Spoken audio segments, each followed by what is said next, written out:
to begin, Afrida, moi ebar sai লৈছো on my mobile. Yeah, please. Just give it like 5-10 seconds. Right. Good So, evening. Yes, good evening, everyone. Whoever's joined Joy and me this evening, we are here to take up, discuss, and deliberate on a very important issue that concerns Assam.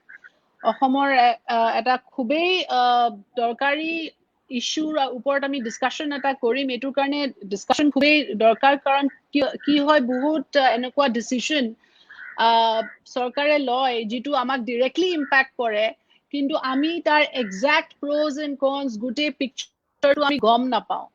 এইটো কাৰণে নাপাওঁ কাৰণ কেতিয়াও সেইটো issue লৈ এটা পাব্লিকত debate discussion নহয়, আৰু তলে তলে কথাবোৰ হয়, আৰু আমি প্ৰেছৰ পৰা গম পাওঁ যে এনেকুৱা এটা সিদ্ধান্ত লোৱা হৈছে বুলি।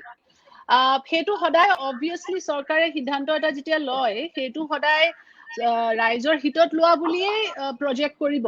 চৰকাৰে তাৰ যিটো কোলাট্ৰেল ডেমেজ আছে বা what is the price to pay, সেইটো সদায় কেতিয়াও উজাগৰ নকৰে। আৰু সেইটো উজাগৰ কৰা কাম হ'ল জাৰ্নেলিষ্টৰ, আৰু কেতিয়াবা অবভিয়াছলি পাব্লিকো ওন ইনিচিয়েটিভ RTI ফাইল কৰে বা কুৱেশ্যন কৰে। এনেকে এটা হেল্ডি ডিছকাশ্যনৰ এটা কালচাৰ হয়, যিটো এটা ডেমক্ৰেচিত খুব দৰকাৰ। গতিকে এতিয়া আমি of course the propose land ordinance 2020 এইটোৰ ওপৰত ডিছকাশ্যনটো কৰিব বিচাৰিছো, কাৰণ তাৰ ওপৰত চৰকাৰে অফক'ৰ্ছ এইটো খুব এটা they have sort of projected it as something that is going to help the state in its development and progress through the process of industrialization and ease of business, etc. So all that as part of the rhetoric sounds excellent, but on ground আমি জানিব বিচাৰো যে as citizens what is the price to pay, তাৰ collateral damage কি, ordinance route নো কিয় লোৱা হৈছে, আৰু মাটিৰ যিখিনি nuances আছে, the land policy of Assam সদায় বহুত contentious issue কিছুমান আছে. Some of it is extremely complicated to understand, but we have experts with us, Joy, who can help us break down and sort of deconstruct the jargon and help us understand as, laymen, that what are we in for, and if this really comes through, then what happens? Thank you, Afrida. Thank you for joining us. Amar aji etu pray amar derma soli eta derma pray hoise that we started discussing, because as an artist I felt amar kisuman discussion amar public space of what dorkar. There was a lot of ambiguity in what was happening in the space, that in the sense that junto news or ulai hekhini manhe bujie na pai, and judiciary junto process hoy, that is not easy for the common man to understand. Aru iman kisuman dangor kotha amar rain forestor junto mar eta issue eta hoi ase ba amar bagjan aru next amar junto matile junto bostu ahisu mati khini loi pile. I think it's very important to have all of us to have discussions and not just rely on newspapers or media, for understanding. কাৰণ এখিনি কথা পাতিয়ে আগবঢ়াই বুজিব লাগিব, কাৰণ আমিয়ে নিজে বুজি পোৱা নাছিলো. I began this because I didn't understand this. That is where it all started. মই আৰম্ভ কৰিছিলো কাৰণে মই বুজি পোৱা নাই, আৰু মই বহুতৰ লগত কথা পাতি থাকো, তেওঁলোকে আকৌ বুজি পোৱা নাই ক'ত কি হৈ আছে। সেইটো আমাৰ অসমতো হৈছে, গোটেই পৃথিৱীতে হয়। But I think social media is giving us the opportunity and the options to discuss. আমি কেনেকৈ বুজিব লাগে, আমি কেনেকৈ আগবঢ়াইব লাগে, কি কৰিব লাগে। So here we are. আজি ডেৰমাহ আগৰ পৰা আমি দিহিং পাটকাই কথা পাতি আহিছো, তাৰপিছত বাগজানৰ কথা পাতিছো। আমাৰ প্ৰাইমেৰী ফ'কাছটো আমি দিহিং পাটকাই আৰম্ভ কৰিছিলো, আৰু এতিয়া আজি 3-4 দিনৰ পৰা যোনটো চৰকাৰে যোনটো লেণ্ড অৰ্ডিনেন্সৰ কথাটো উলিয়াইছে বস্তুটো, সেইটো এটা মিনিষ্টাৰে এটা কথা কৈছে, কিন্তু আমাৰ সৰ্বসাধাৰণ মানুহ পটককে বুজিবলৈ বৰ দিগদাৰী হৈছে। So I felt that this has to be within part of the conversations we do.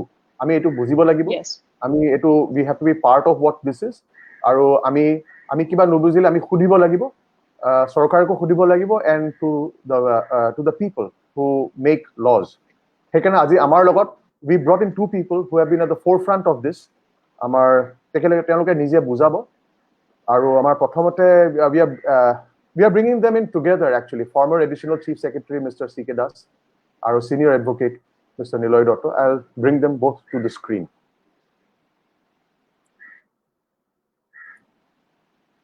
Good evening.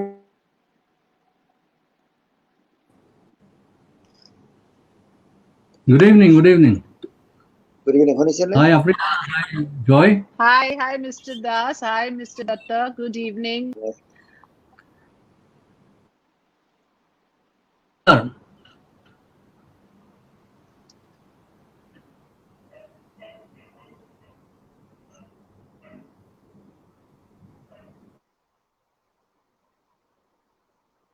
Kuna khudisene? So, should I start, Joy, or are you going Yes, ahead yes, with the please. questions? Please. Any question, please? Yes, actually, so Mr. C.K. Das, if I can begin with you, the issue at hand we are discussing, of course, the Hello. Hi. overall I think larger issue is that, whenever decisions are taken for industrialization, there is always a cost benefit analysis that is supposed to be done, isn't it, as part of the due diligence when the government makes this policy. And since you've worked within the government, first of all, we want to understand that when we talk about a proposed land ordinance, that will help the industrialization process, that is going to make it easier to acquire land. What does it all mean? I mean, in the subtext of it, between the lines, what is the real issue? Should we be contesting it, or should we accept the government version of it that is pitching it as something which is necessary for the progress of our state of Assam? No, first of all, one most important thing is that an ordinance is issued normally in an emergency situation.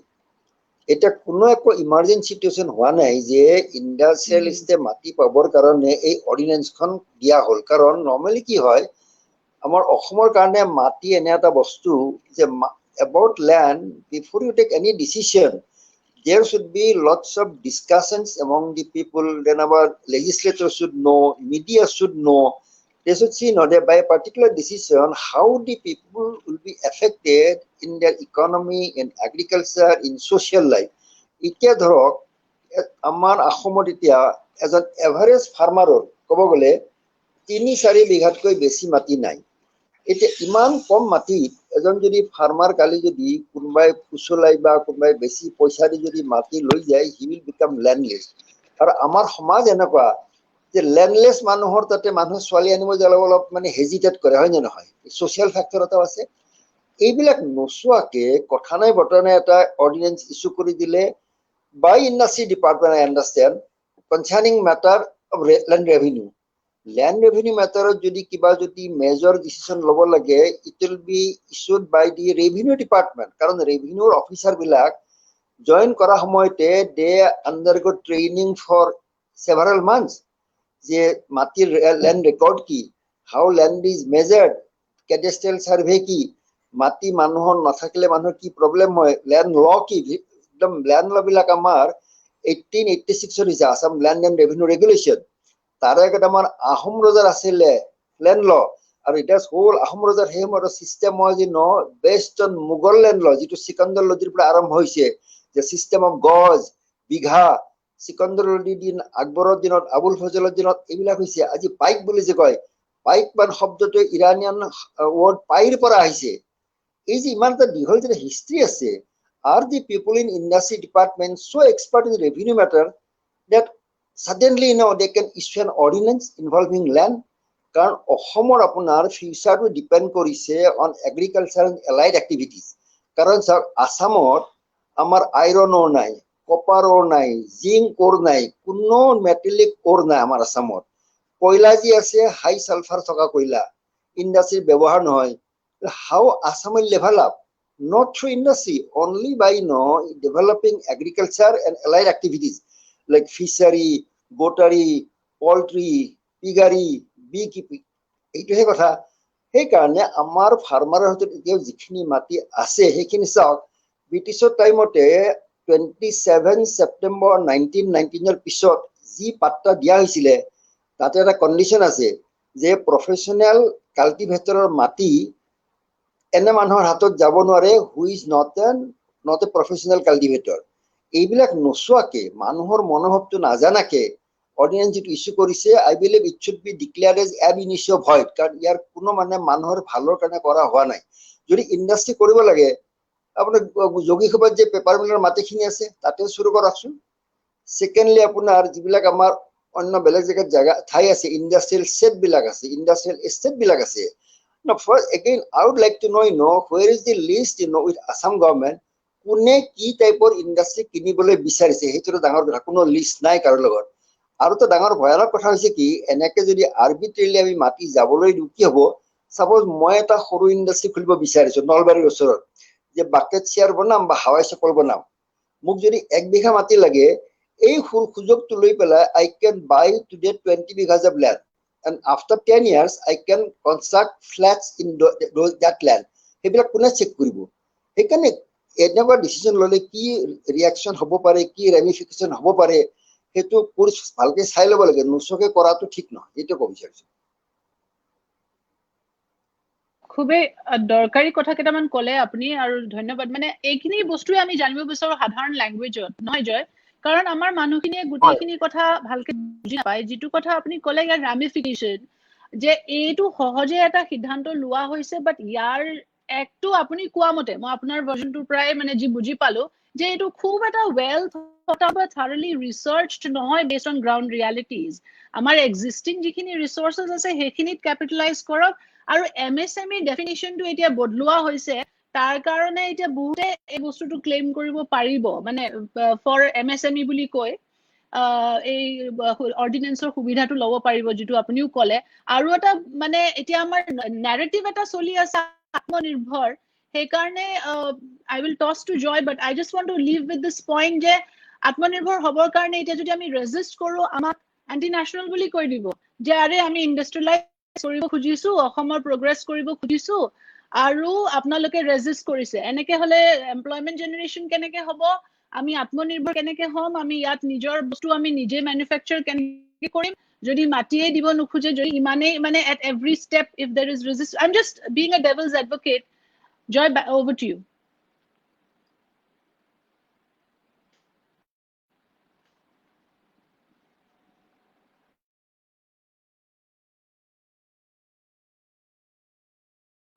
Joy, you have to unmute. You haven't unmuted yourself. Yeah, sorry. Yeah. So even I get used to things. So আমি যোনটো ভাবো যে এটা চৰকাৰে তেওঁলোকে কিছুমান কথা ভাবিছে, কিছুমান কথা ভাবা নাই, সেইটো and আমি ভাবো যে টেকলেটৰ আগলে in the days that are coming they will see things in a better light. আমাৰ অসমীয়া মানুহৰ কি হৈছে কথাটো, আমাৰ অসমীয়া মানুহৰ জাগৰণটো কি হৈছে? আমি প্ল্যানাৰ্স খিনিয়ে ভুল কৰিছে বুলি ভাবিছো, বা ফিউচাৰ ডেভেলপাৰ্স খিনিয়ে ভুলকে ভাবিছে। What about the people? আমাৰ অসমীয়া মানুহখিনি আমি ইমান বছৰ আমি এনেকুৱা এটা জায়গাত আছো নেকি যে আমাৰ এই বস্তুটো ইমান এটা এম্বিগুয়াছ বস্তু হৈ আছে যে আমি বুজিয়ে পোৱা নাই কেনেকে যাবলৈ ওলাইছে বস্তুটো? মানে এটা কথা আমাৰ অসমীয়া মানুহে জানিব লাগে, চাওক, লাষ্ট চেঞ্চুৰীত পৃথিৱীৰ বোধকৰো আসামে এনেকুৱা এখন জেগা য'ত growth rate of population has been maximum. চাওক, 1901ত তেতিয়াৰ ডেন ইণ্ডিয়াৰ পপুলেশ্যন আছিলে অনলি 29 crore, আৰু সেই ইণ্ডিয়াৰ পপুলেশ্যন আজি কিমান হৈছে যে ইণ্ডিয়াৰ হ'ল 135 crore, পাকিস্তানৰ 18 crore, বাংলাদেশৰ 17 crore, total more than 160 crore. তাৰ মানে 1901ৰ পৰা 2011 লৈকে the Dan India of 1901 population increased by about 5.5 times. আচ্ছা, আসামৰ পপুলেশ্যন আছিলে including today's Meghalaya, Mizoram and Nagaland in 1901 only 33 lakh. আৰু আজি কি হ'ল, আসামৰ পপুলেশ্যনে অলমোষ্ট 330 লাখ, মেঘালয়ৰ 30 লাখ, মিজোৰামৰ 10 লাখ, নাগালেণ্ডৰ 20 লাখ। তাৰমানে যিটো সময়ত ইণ্ডিয়াৰ পপুলেশ্যন ফ্ৰম 1901 to 2011 বাঢ়িলে about 5.5 times, আসামৰ পপুলেশ্যন বাঢ়িছে about 13 to 14 times. Number one, ডাঙৰ কথা এইটো। দ্বিতীয় কথা হ'ল কি, Assam is a very small state of 78,430 square kilometer only, which is less than 1/4 of state of Rajasthan, less than 1/3 of the states of UP, Madhya Pradesh and Maharashtra. আৰু আমাৰ average size of holding is only 1 hectare, তাৰমানে 7.5 বিঘা বুলি ক'ব পাৰে ৰাফলি। এতিয়া চাওক আকৌ 1951ৰ পৰা we have lost about 8,000 square kilometer or 60 lakh bighas of land due to erosion and sand deposition.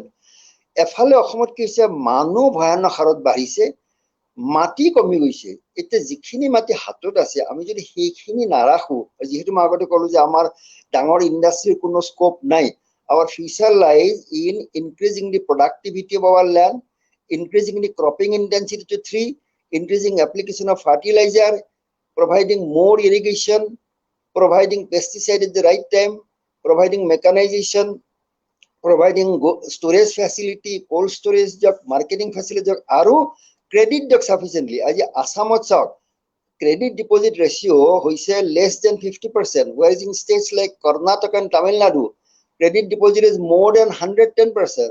অসমৰ মানুহে যদি 100 টকা জমা কৰে বেংকে 50 টকা লোন নিদিয়ে ডেভেলপ কেনে কৰিব চৰকাৰে হেবিলাকত মন দিয়ক যে ফাৰ্মাৰক আজি দৈনিক অসমত মই এটা আৰ্টিকেল লিখিছো তাতে লিখিছো কথা যে এই যে আপোনাৰ কৰোনাত বহুত যে ধৰক চাহৰ দোকানী সৰু চাহৰ দোকানী মটৰ গ্যাৰেজ কিবা কিবি এনেকুৱা মানুহ যে বিজনেছ বিলাক টাউন যে বহুত ধ্বংস হৈ যাব পাৰে ভগৱানে নকৰক তেওঁলোকে এনেকুৱা এটা সিচুৱেচন যে বাধ্যত পৰি মাটিখিনি বিক্ৰী কৰি দিব কাৰোবাৰ হয়তো উলুবাৰীত এক কথা মাটি আছে কাৰোবাৰ ৰিহাবাৰীত দুই কথা মাটি আছে সেইকাৰণে আজি মই লিখিছো যে ষ্টেট গভৰ্ণমেণ্টৰ পইচাৰ অভাৱ নাই ইমান হেলিকপ্টাৰ চলাই আছে daily with 500 crores as equity and taking about 1000 crore loan from commercial banks eta land mortgage bank khulok which will have branches in all the subdivisions of Assam jodi konoba dukhia amar khilonjia khetiyoke mati besiba khuje besar poriborte he bankoleke jabo jai pelai matir value 80% tok loan dia hobo at the interest of jitu mane agricultural loan jitu interest dia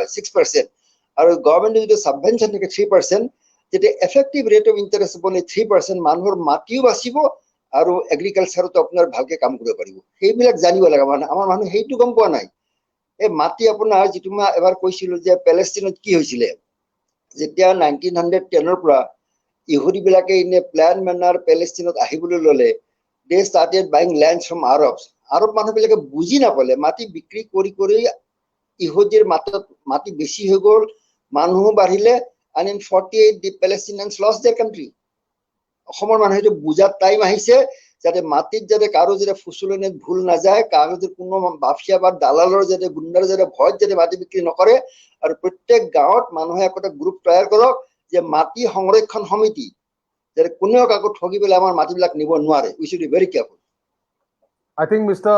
Das আপনি যোনটো প্যালেষ্টাইনিয়ান যোনটো point দিছে that's a pretty very strong point. I think we'll come back to that. হেতু মই আগতে শুনিছো. I think সেইখিনি আমাৰ মানুহে বুজিব লাগিব আৰু I think you have enough experience and rational coming into the a Palestinian যোনটো আপনি ইকুৱেশ্যনটো দিছে. I want to come to Mr. Dotto at this point. আপোনাৰ আজিও এটা proposed ordinance যোনটো আপনি লিখিছে an abdication on public trust. আমাৰ যোনটো এটা অৰ্ডিনেন্স হৈছে আপনিতো ইয়াৰ পাৰ্ট এটা আছিল আপোনাৰ ৰিপৰ্টত আমাৰ সৰ্বসাধাৰণ মানুহৰ কাৰণে আমাৰ জুডিচিয়াৰী আমাৰ ল where is it কোট আছে আমি আপোনালোক তেওঁলোকৰ চিন্তাধাৰাটো কি what are they thinking in terms of what is happening Thank you Joy historically insofar as land laws are concerned the unanimity is very obvious that any agricultural land যদি transfer কৰিবলগীয়া হয় তেতিয়াহলে আমাৰ কৃষকক কিছুমান সেফগাৰ্ডছ দিয়াৰ প্ৰয়োজন যাতে তেওঁলোকে এই দাদাই কোৱাৰ নিচিনাকে অৰ্থনৈতিক কাৰণত মাটি বেচিবলগীয়া নহয় ইত্যাদি সেফগাৰ্ড বহুত সময়ত ইভেন ব্ৰিটিছৰ দিনৰ পৰা দাদাই এই সম্পৰ্কে বেছি ভালকৈ জানিব 1919 চনৰ পৰা প্ৰটেকশ্যন আছিলে যে নন প্ৰফেশ্যনেল কাল্টিভেটৰ তেওঁলোকৰ মাটি নন প্ৰফেশ্যনেল কাল্টিভেটৰলৈ যোৱাৰ এটা বাধা আছিলে যে ডেপুটি কমিশনাৰ এটা পাৰমিশন দিয়াৰ প্ৰয়োজন আছিল অৰ্থাৎ এটা ডেপুটি কমিশনাৰ পাৰমিশনটো দিয়াৰ আগতে এনকুৱাৰী কৰি প্ৰকৃততে সেই মাটিত এটা সঁচাই ভালৰ কাৰণে হ'ব নে বেয়াৰ কাৰণে হ'ব কাৰণ এটা কথা জনা দৰকাৰ যে এখন চৰকাৰে মাটি পাব্লিক ট্ৰাষ্টত ৰাখে এই মাটি তেওঁলোকৰ নিজাববীয়া মাটি নহয় they hold it by the public trust the government that they will look after the general public interest so whether the transfer of the land will actually be in public interest is something to be watched by the government and naturally by their own officers at the field level etu 1919 চনৰ পৰা আজি 100 বছৰ হ'ল আজি এজন লৰাই মোক প্ৰশ্ন কৰিছে যে আমি 100 বছৰীয়া পুৰণা আইনত থাকিম নেকি যেটা আমি প্ৰিমিটিভ হৈ যাব লাগে উত্তৰটো হ'ল সহজ যে তাৰ পিছত আমি ট্ৰাইবেল বেল্ট এণ্ড ব্লক দেখিলোঁ ট্ৰাইবেল মানুহখিনিক সংৰক্ষণ কৰিবৰ কাৰণে কাৰণ আমাৰ ইয়াত যিটো দাদাই পইণ্ট আউট কৰিছে পপুলেশ্যন এনেকুৱা বাঢ়িছে যে তাৰ one of the main reason is immigration এটা সময়ত it was a legal immigration যেতিয়ালৈকে পাৰ্টিশ্যন হোৱা নাছিল Now after partition it has become an illegal immigration. So illegal immigration যিটো effect on tribal belt and block, সেই tribal মানুহখিনিক ৰক্ষা কৰিবৰ কাৰণে ট্ৰাইবেল বেল্ট এণ্ড ব্লক বনাইছিলে, to restriction on a non tribal getting a land in a tribal area. তাৰপিছত আমাৰ land policy হৈছে, বিভিন্ন লেণ্ড পলিচি বিভিন্ন সময়ত, বেছি দূৰৰ কথা কৈ লাভ নাই। 2020 চনৰ যিখন লেণ্ড পলিচি অসম চৰকাৰৰ, তাতে লিখিতভাৱে আছে যে মাটি অকল ইণ্ডিজিনাছ মানুহৰ তাত থাকিব। দিছ ইজ দ্য হিষ্ট্ৰী। চৰকাৰে নিজেই ভাবিছিলে 2020ত যে আমি এই মাটি ৰক্ষা কৰিব লাগিব ইণ্ডিজিনাছ মানুহৰ কাৰণে। 2019 চনৰ ডিচেম্বৰ মাহত চৰকাৰে কেবিনেট সিদ্ধান্ত জনাইছিলে যে তেওঁলোকে আইন আনি আছে, আইন প্ৰয়োজন কৰিব বাজেট ছেশ্যনত, যে মাটি ৰক্ষা কৰা হ'ব ইণ্ডিজিনাছ মানুহৰ। এইখিনি গ'ল চৰকাৰী কথা। ব্ৰহ্ম কমিটি এখন বনালে, যিখনত তেওঁলোকে গোটেই সুধীসকলক আনিলে। তেওঁলোকে ভাবি চিন্তি পৰামৰ্শ দিলে যে একেই ইণ্ডিজিনাছ মানুহৰ মাটি যাতে নাযায় তাৰ কাৰণে সংৰক্ষিত ব্যৱস্থা কৰিব লাগিব। Unanimous opinion of the Brahma commission. তাৰপিছত আকৌ আহিল আমাৰ এই ক্লজ 6 ইমপ্লিমেণ্টেশ্যন কৰিবৰ কাৰণে, পৰামৰ্শ দিবৰ কাৰণে এখন কমিটি, আমাৰ জাষ্টিছ BK শৰ্মাৰ নেতৃত্বত সকলো মানুহ তাত জড়িত হ'ল। বিভিন্ন মানুহে মেমৰেণ্ডাম দিলে, আৰু সেই মানুহখিনিক যেতিয়া শুনি মেলি এটা ইউনানিমাছ অপিনিয়ন দিয়া হ'ল যে মাটি, এগ্ৰিকালচাৰেল মাটি অসমত যি ধৰণে ট্ৰান্সফাৰ হৈছে নন এগ্ৰিকালচাৰেল মানুহলৈ, আৰু বিশেষকৈ নন ইণ্ডিজিনাছ মানুহলৈ, সেইটো বচাবৰ কাৰণে ইণ্ডাষ্ট্ৰীৰ নামতে হওক বা যি নামতে হওক বচাবৰ কাৰণে যাতে ব্যৱস্থা লোৱা হয়। আৰু সেই কি ব্যৱস্থা ল'ব লাগে তাৰ ভিতৰত এটা গুৰুত্বপূৰ্ণ ব্যৱস্থা আছিল যে যদি এগ্ৰিকালচাৰ লেণ্ড ট্ৰান্সফাৰ কৰিব লাগে টু নন এগ্ৰিকালচাৰিষ্ট, সেইটোৰ এটা আলোচনা আৰু এটা ইনকুৱাৰী আৰু এটা অপিনিয়ন ল'ব লাগিব ফ্ৰম দ্য লোকেল গ্ৰাম সভা। লোকেল গ্ৰাম সভাৰ লগত আলোচনা বিলোচনা কৰিহে এই মাটিটো দিয়াৰ ব্যৱস্থা হ'ব পাৰে। এইটো দিয়া হৈছিল এইকাৰণেই যে যদি এজন মানুহ অসুবিধাত পৰি পেলাই মাটি বেচিব ওলাইছে, তে লোকেল গ্ৰাম সভাই যেতিয়া আলোচনা কৰি দেখিব যে ঘটনাটো এনেকুৱা, তে গ্ৰাম সভাৰ মানুহখিনিয়ে, লোকেল মানুহখিনিয়ে তেওঁক ৰক্ষা কৰিবৰ কাৰণে গ্ৰাম সভাই দাদাই কোৱাৰ নিচিনাকৈ এটা লোনৰ ব্যৱস্থা কৰিব পাৰিব, যাতে মাটিখিনি তাতে থাকে, আৰু তেওঁ যেতিয়া এটা সময়ত আকৌ সুস্থিৰ হয় তে মাটিখিনি ঘূৰাই ল'ব পাৰিব। আৰু এই একেটা প্ৰস্তাৱ কিন্তু একে বেলেগ ধৰণে এই বৰ্তমান যিখন আমাৰ কমিটি বনাইছিলে সুভাষ দাস নেতৃত্বত, যে ইকনমিক ৰিভাইভেলৰ কাৰণে যিটো এই পলিচি বনাইছিলে, তেওঁলোকে পলিচি দিছিলে, তাত আছিলে লেণ্ড বেংক, যে লেণ্ড বেংক হ'ব লাগিব। আৰু দুটা কথা ব্ৰহ্ম কমিটি, এই দাস কমিটি আৰু আমাৰ বিপ্লৱ শৰ্মা কমিটিৰ একেটা ৰেকমেণ্ডেশ্যন হৈছে যে ইণ্ডাষ্ট্ৰীৰ কাৰণে যদি মাটি প্ৰয়োজন হয়, তে প্ৰথমতে এটা ছাৰ্ভে হ'ব লাগিব অল অভাৰ আছাম। সেই ছাৰ্ভেত কোনখিনি মাটি প্ৰকৃততে এগ্ৰিকালচাৰৰ কাৰণে আৰু ব্যৱহাৰ কৰিব পৰা নাযায়, তেনেকুৱা মাটি আইডেণ্টিফাই কৰিবলৈ, আৰু সেই মাটি তেতিয়া মানে নন এগ্ৰিকালচাৰৰ কাৰণে ৰিলিজ কৰি দিয়াৰ কাৰণে এটা ব্যৱস্থা ল'ব লাগিব। না আছে এনেকুৱা কিবা ছাৰ্ভে, না আছে কিবা change of policy by any rational decision. কি আলোচনা কৰিছে তেখেতসকলে কেবিনেটত মই নাজানো, আমি জনা সম্ভৱ নহয়। কিন্তু এটা কথা সম্পূৰ্ণভাৱে স্পষ্ট হৈ পৰিছে যে তেখেতসকলে এই ইউনানিমিটি, যিটো history of 100 years of unanimity as regards land policy and land laws, এইবোৰ সম্পৰ্কে কোনো আলোচনা বিলোচনা তেখেতসকলৰ কাম কাৰ্যত দেখা নাযায়। আৰু ইয়াৰ এটা মূল কাৰণ হ'ব পাৰে, দাদা এডমিনিষ্ট্ৰেটৰ আছিল, তেখেতে জানে যে ৰেভিনিউ ডিপাৰ্টমেণ্টৰ অনুমতি নোলোৱাকৈ, আলোচনা বিলোচনা নকৰাকৈ যদি ইণ্ডাষ্ট্ৰিজ ডিপাৰ্টমেণ্টে এটা কাম কৰিবলৈ যায়, তেতিয়াহ'লে এই কামবোৰ এনেকুৱাই হ'ব, যিটো বুজা গৈছে এতিয়া লাহে লাহে। এটা কথা মই এইখিনিতে কৈ থওঁ, অৰ্ডিনেঞ্চ এখন তেখেতে, এই গোটেই কথাটো আলোচনাটো অৰ্ডিনেঞ্চ এখনৰ ওপৰত, প্ৰপ'জ অৰ্ডিনেঞ্চ, এতিয়ালৈকে অৰ্ডিনেঞ্চ ওলোৱা নাই। তেওঁ চন্দ্ৰকুমাৰ দাদাটো ইয়াতে আছে, এই আমাৰ চন্দ্ৰমোহন পাটোৱাৰী, যিটো তেওঁ টুইট কৰিছিল, যিটোৰ পৰা গোটেই কাৰবাৰটো ওলাল, পাব্লিক ডমেইনত আহিল।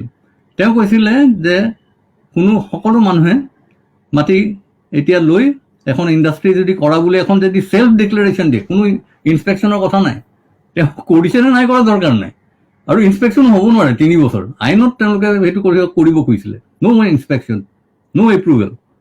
চ' তেওঁলোকে জনাই দিছিল সকলোকে যে আপোনালোকে বহক মাটিত, আৰু ইণ্ডাষ্ট্ৰী খুলিম বুলি এখন চেল্ফ ডিক্লেৰেশ্যন দিয়ক, মাটি কনভাৰ্ট হৈ যাব। It's deem conversion.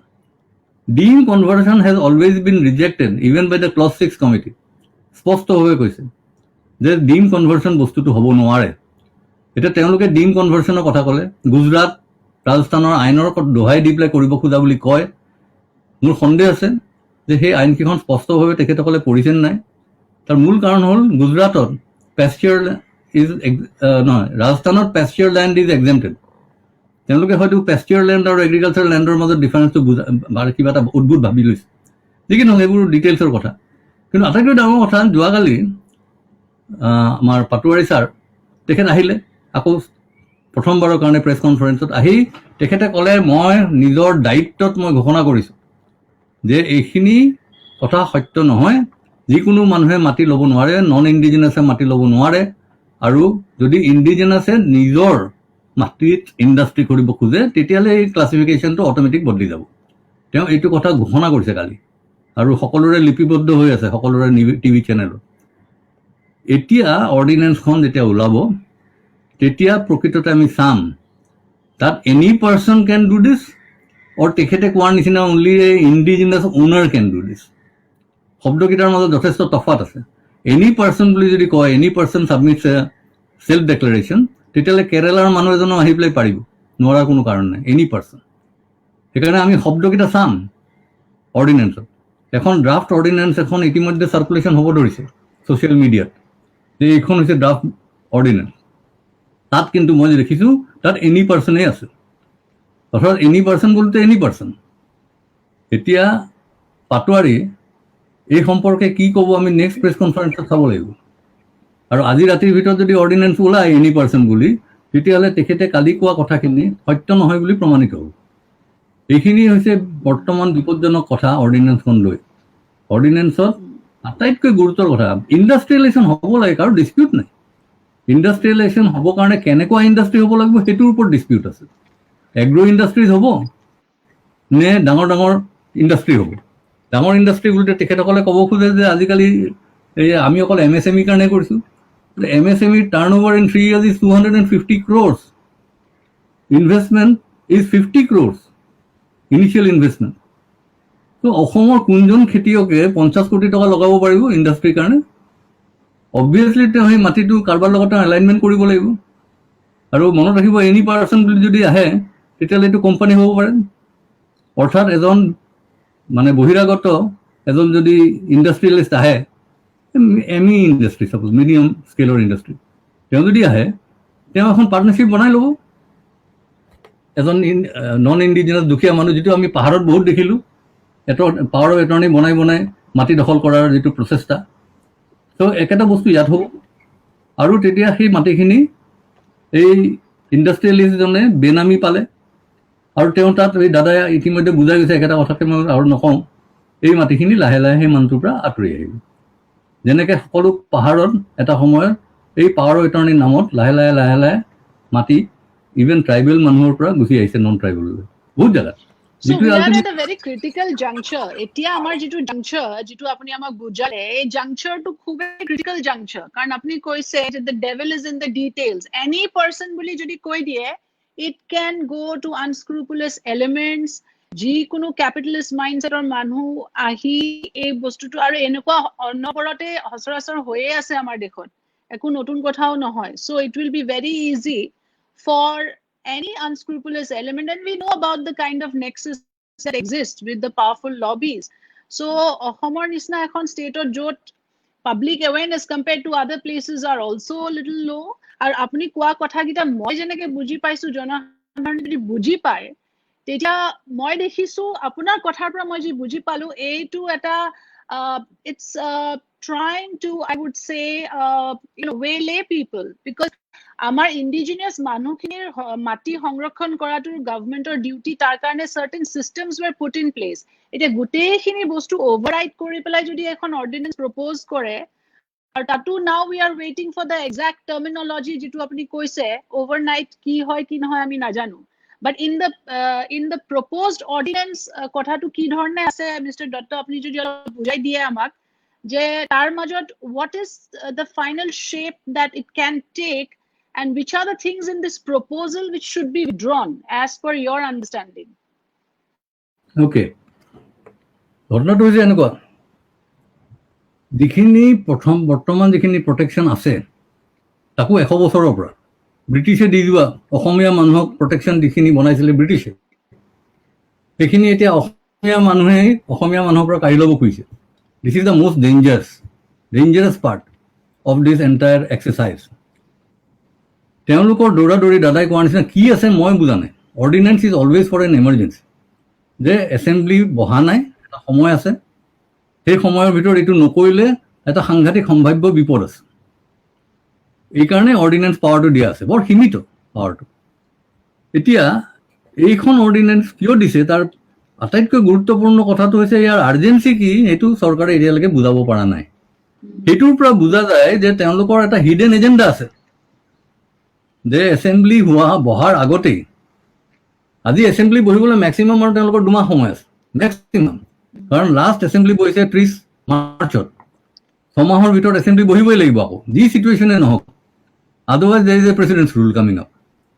চ' এই যে এছেম্বলি বহিব লাগিব উইদিন 2 মান্থছ দেৰ অফ, এই সম্ভাৱ্য বিপদ তেওঁলোকৰ কাৰণে, সেইকাৰণে তাৰ আগতে গোটেই কামটো চেছ কৰিব লাগিব। দিছ is the entire hidden agenda. Y this ordinance? That is number 1. So there is no necessity of an ordinance. Let there be an informed discussion. Let people understand what exactly is coming up. What are the proposals? Let it be discussed in public. Let it be discussed in social forum. Let us be discussing it over the media. কিন্তু নাজানা নুশুনাকৈ হঠাতে এটা ordinance লাগে। ইমান ডাঙৰ ঘটনা ঘটি আছে, Guwahati being swept by this corona. তাৰ মাজতে কাউন্সিল অফ মিনিষ্টাৰ্ছ বহিছে to pass an ordinance which no one knows what exactly is there. Even the minister concerned apparently is in doubt তাত আছে কি। কাৰণ আমাৰ হাতত পৰা যিখন অৰ্ডিনেন্সৰ কপি আছে বৰ্তমান মোৰ হাতত, এইখন this is ordinance copy right now মোৰ হাতত। চ' এইখন যেতিয়া বনাইছে তেওঁলোকে draft, this is draft ordinance. ইয়াত ইণ্টাৰেষ্টিংলি মই আপোনালোকক দেখাই দিব পাৰোঁ, ইয়াত ছিগনেচাৰটো এয়া লেজিছলেটিভ ডিপাৰ্টমেণ্টৰ signature. So this is passed by the legislative department. অথচ মন্ত্ৰীয়ে কৈ আছে যে এইটো সীমিত to people who own their own land and will establish industries there. আনহাতে মই ইয়াত পঢ়িহে দিব পাৰোঁ, ইয়াত আছে in section 5, any person who intends to start an enterprise may furnish to the nodal agency a declaration of intent to start an enterprise in চাৰ্চ form etcetera. আৰু এইখন দিয়াৰ লগে লগে তেওঁক এখন একনলেজমেণ্ট ৰিচিপ্ট দিব। And when that acknowledgement receipt is given, তাৰ লগে লগে তেওঁ তাত কাম আৰম্ভ কৰিব পাৰিব। কোনো ইনভেষ্টিগেশ্যন নাই, কোনো এনকুৱাৰী নাই। আৰু ইণ্টাৰেষ্টিং, তেওঁ কাম আৰম্ভ কৰাৰ পিছত 3 বছৰলৈকে কোনো ইনকুৱাৰী হ'ব নোৱাৰে।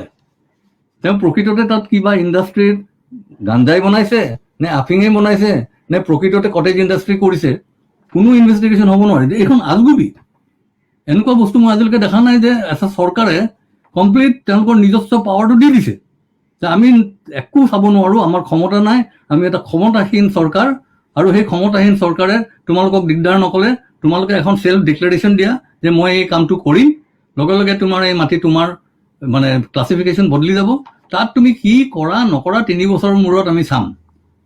3 বছৰৰ পিছত তেওঁ কিয় থাকিব? সেই 2 বছৰৰ মূৰত তেওঁ যাবগৈ, তেওঁৰ প্ৰয়োজন নাই।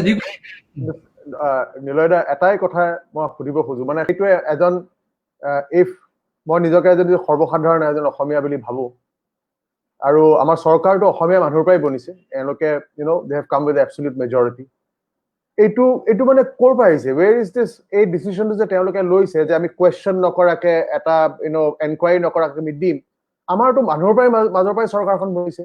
আপোনাৰ কি লাগে এই বস্তুটো, এই ছাডেন যদি গোটেই শ্বিফ্ট হৈ গ'ল, গোটেই ষ্টেন্সটো আমাৰ 2019 ডিচেম্বৰলৈকে যোনটো কৈ আছিলে যে আমাৰ মানুহ ইণ্ডিজিনিয়াছ মানুহৰ কাৰণে প্ৰটেক্টেড ৰাখিম ক্লজ 6, হঠাৎ এই শ্বিফ্টটো আপুনি নিজৰ বুলি আপোনাক যদি মই সুধো ব্যক্তিগতভাৱে আপুনি কি ভাবে? What is your answer to this?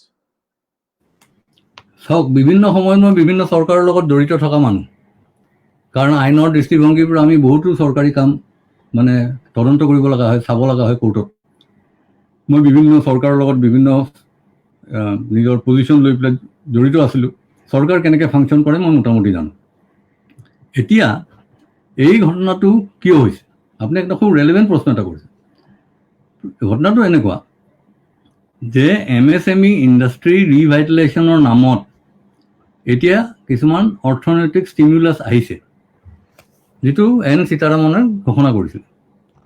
Total ভাৰতবৰ্ষত বৰ্তমান অৱস্থাত আনুমানিকভাৱে প্ৰায় 35 লাখ নে 45 লাখ এইটো আছে, কি কয় বোলে MSME আছে, যিবোৰ অৱস্থা খুব বেয়া হ'ল পেণ্ডেমিকত। তেওঁলোকে সেইকাৰণে 3 লাখ কোটি টকা এটা অৰ্থনৈতিক ষ্টিমুলাছ দিছে টু দ্য MSMEs। এই ষ্টিমুলাছটো কেছ হিচাপে চৰকাৰৰ পৰা নাহে, এইটো বেংকৰ পৰা লোন হিচাপে আহিব, আৰু সেই loan will be guaranteed by the government of India by their debentures and bonds. কোনো ছিকিউৰিটি দিব নালাগে এইটোৰ পৰা MSME ষ্টিমুলাছ পাবৰ কাৰণে, লোন পাবৰ কাৰণে। সেই যে মই কৈছিলোঁ 2 বছৰৰ পাছত তেওঁলোক যাবগৈ, সেইটোৱে যাবগৈ। তেওঁলোক গুচি যোৱাৰ পিছত এই টকাটো কোনে ঘূৰাই দিব?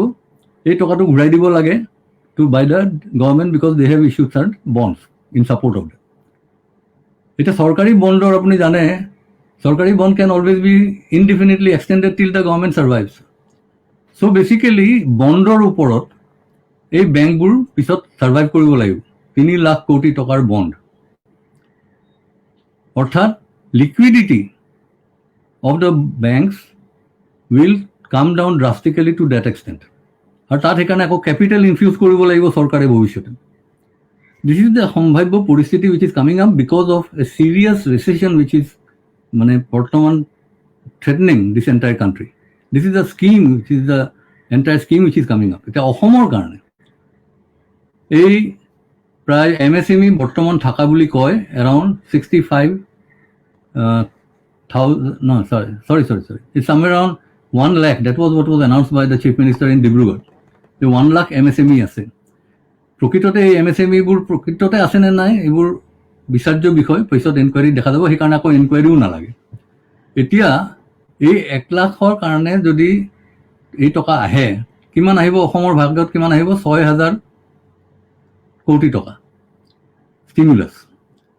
এই ষ্টিমুলাছটো, এই বেংক লোনখিনি কোনে পাব তাকে লৈ দৌৰাদৌৰি বিটুইন চাৰ্টেন ইণ্ডাষ্ট্ৰিয়েলিষ্ট এণ্ড বিজনেছ পিপল।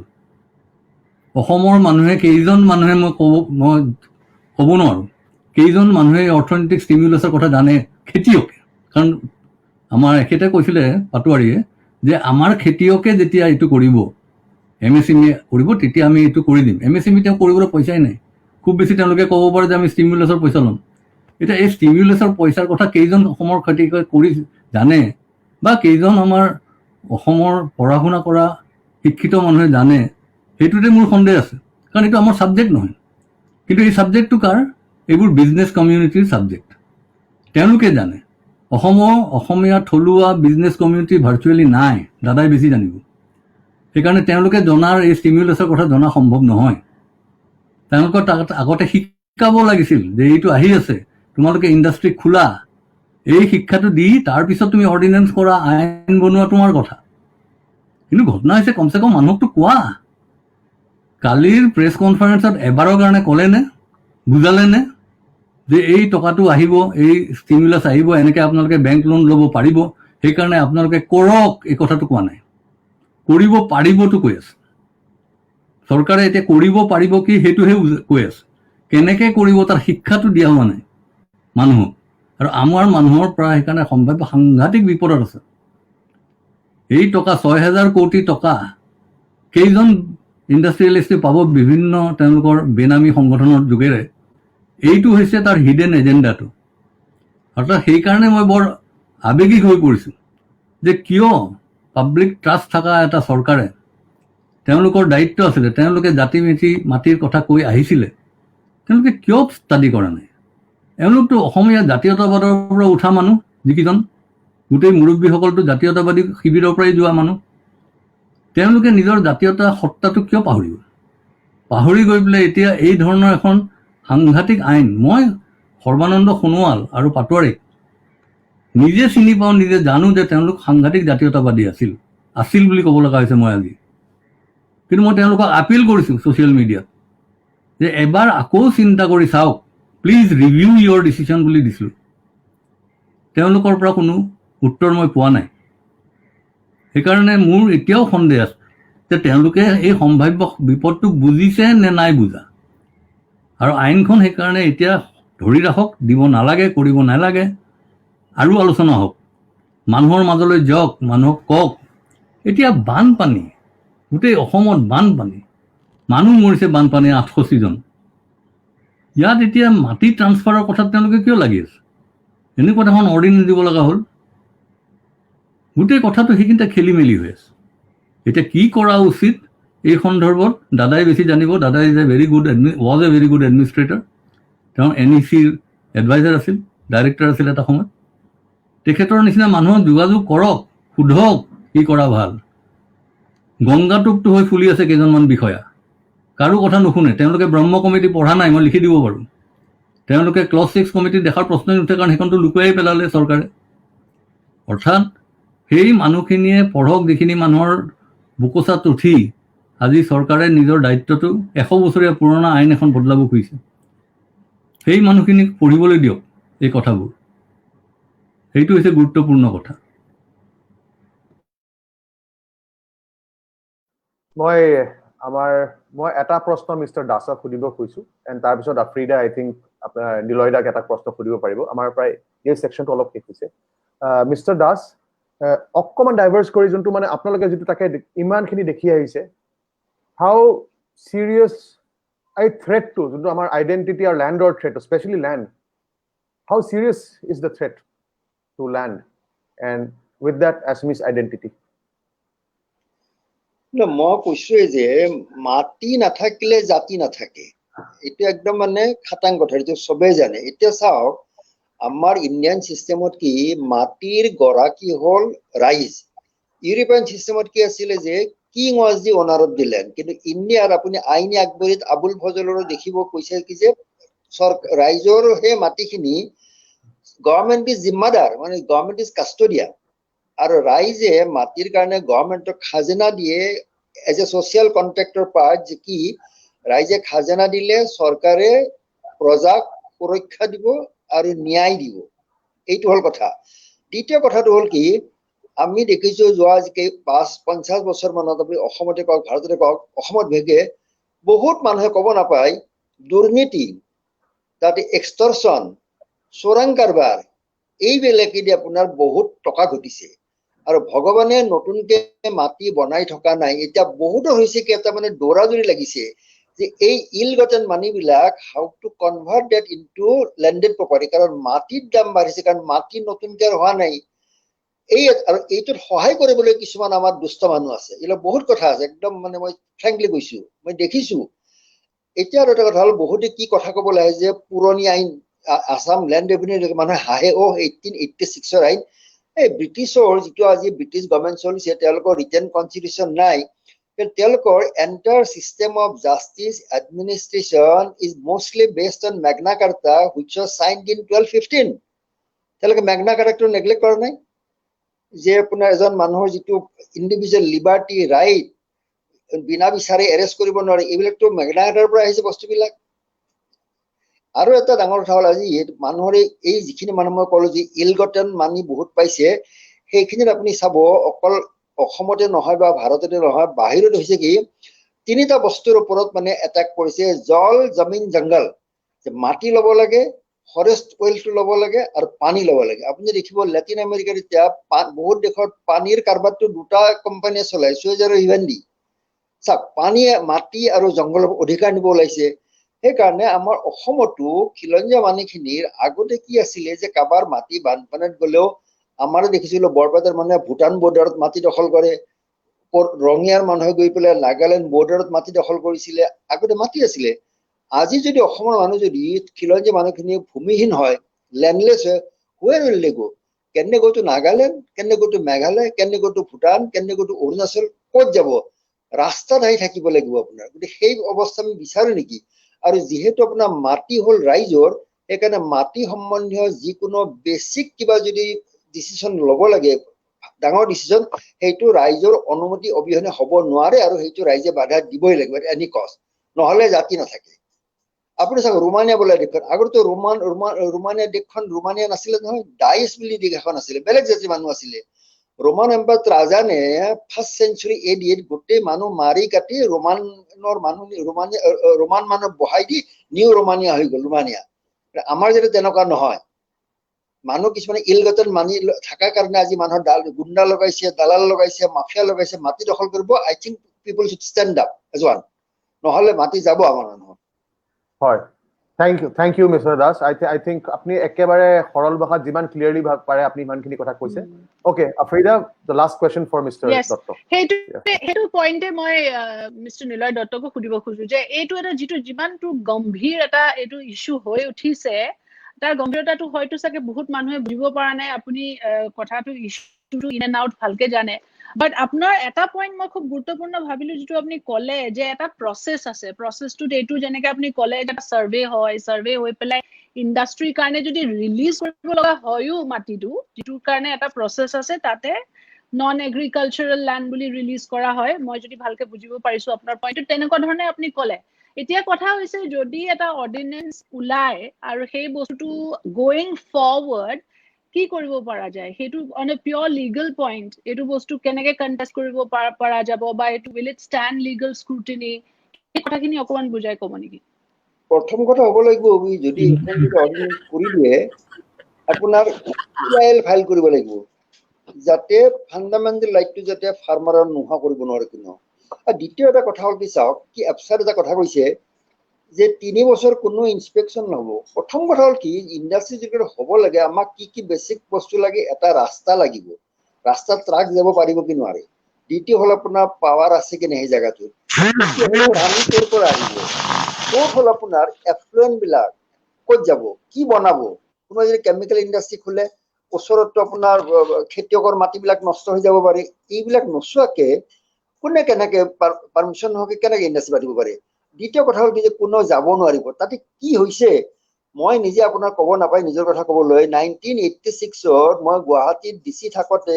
পুলিচৰ লগত আমি বেলতলাৰ হেফালে এটা গোদামত এটা মোৰ মনত আছে ৮০,০০০ বটল হুইস্কি সিজ কৰিছিল আমি আনবিলিভেবল পিছত আৰু কোৰ্টত খালাস হৈ গ'ল বেলেগ কথা কিন্তু এইবিলাক কয় যে 3 বছৰ কোনো যাব নোৱাৰে তেনেহলে কোড অফ ক্ৰিমিনেল প্ৰচিডিউৰৰ যে পুলিচৰ যেটো পাৱাৰ আছে সাৰ্চ এণ্ড সিজাৰ এইবিলাক নোহোৱা কৰিলে নেকি আসাম গভৰ্ণমেণ্টে এইটো হ'ব নাপায় এখন আইন বনালে মানুহে বহুত চিন্তা কৰে সেইকাৰণে বেলেগ ডিপাৰ্টমেন্টৰ কমেন্ট লৈ পেলাই ডিসকাশন হয় কেবিনেট মেমোৰেন্ডামখন ডিসকাশনৰ পিছত আকৌ ল ডিপাৰ্টমেন্টে চাই কিবা ভুল আছে নেকি লেজিসলেটিভ ডিপাৰ্টমেন্টে চাব কিবা ওয়াৰ্ডিং বিলাক ঠিক আছে কি নাই এনেকুৱা কি দৌৰাদৌৰিখন লাগিছে যে অডিয়েন্স কৰি মাটি লৈ যা অসমত এনে মই আগতে বুজালো যে অসম মাটি নাই আৰু আমাৰ মানুহ ইমান দুখীয়া আমাৰ খেতিয়ক বিলাক আমাৰ আৰু মাটি নাই এইটো কৰাত কৈ তেওঁলোকে এটা কাম কৰক অসমত ফাস্টিং এটা কাম কৰক যদি খেতিয়কক ভাল পায় they should stop sale of uncertified seeds in Assam যাতে ভাল সিড আহে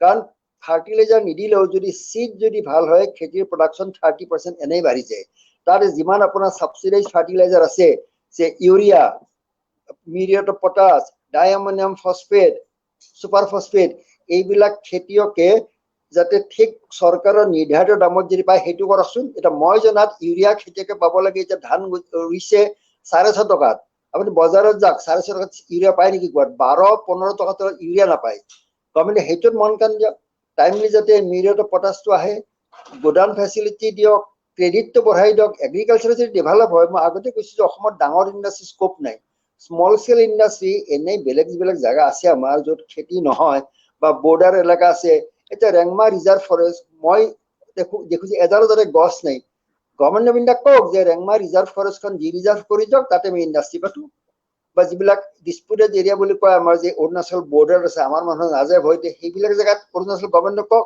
বোলে আমি ইন্ডাষ্ট্ৰি পাতিম এতে দিগদাৰ নকৰিবা এনেকুৱা ষ্টেপ লওক তাকে নকৰি ডিসকাশন নকৰি আৰু এটা মই লাষ্টত এটা কথা কওঁ মানুহক তাচ্ছিল্য কৰিব নাপায় পেপাৰত দেখিছো মই সঁচা মিছা নাজানো মাননীয় উদ্যোগ মন্ত্ৰীয়ে কৈছে কি যে আমাৰ খেতিয়কৰ মাটি বিক্ৰী কৰি তাতে ভাড়া ঘৰ বনাও চাওক হিউম্যান সিভিলাইজেশন আৰম্ভ হৈছিলে ফ্ৰম এগ্ৰিকালচাৰ আগতে মানুহে জংগলত গৈ পহু মাৰে ভালুক মাৰি পেলাই খাই থাকে গছত ফল পালে ছিঙি খালে যেতিয়া মানুহে গম পালে যে মাটিত খেতি হলে একেখিনি মাটিতে বাৰী খেতি কৰি ইয়াতে থাকিম তাৰ পিছত মানুহ আপোনাৰ ষ্টেবল হৈ গাঁও পাতিলে সিভিলাইজেশন হ'ল আজি দেখিছো খুব ভাল লাগিছে মোৰ যে আমাৰ দুজন মন্ত্ৰী অসমৰ প্ৰমীলাৰাণী ব্ৰহ্ম মাননীয় বাইদেউ আৰু সঞ্জয় কিষাণ তেওঁলোকে খেতি পথাৰত নামিছে আৰু এফালে ইজন মন্ত্ৰীয়ে কৈছে কি যে খেতিৰ মাটি বিক্ৰী কৰক ভাড়া ঘৰ বনাওক ভাড়া ঘৰ বনালে ভাড়া ঘৰত সোমাই যে ভাড়াতিয়া নোলোৱা হৈ যে কি হ'ব মানুহটো এইবিলাক ক'ব নাপায় মানুহৰ এটা ভিতৰত যিটো ভাৱ আছে আমাৰ সাধাৰণ মানুহৰ এটা অনুভূতি থাকে এটা বেদনা থাকে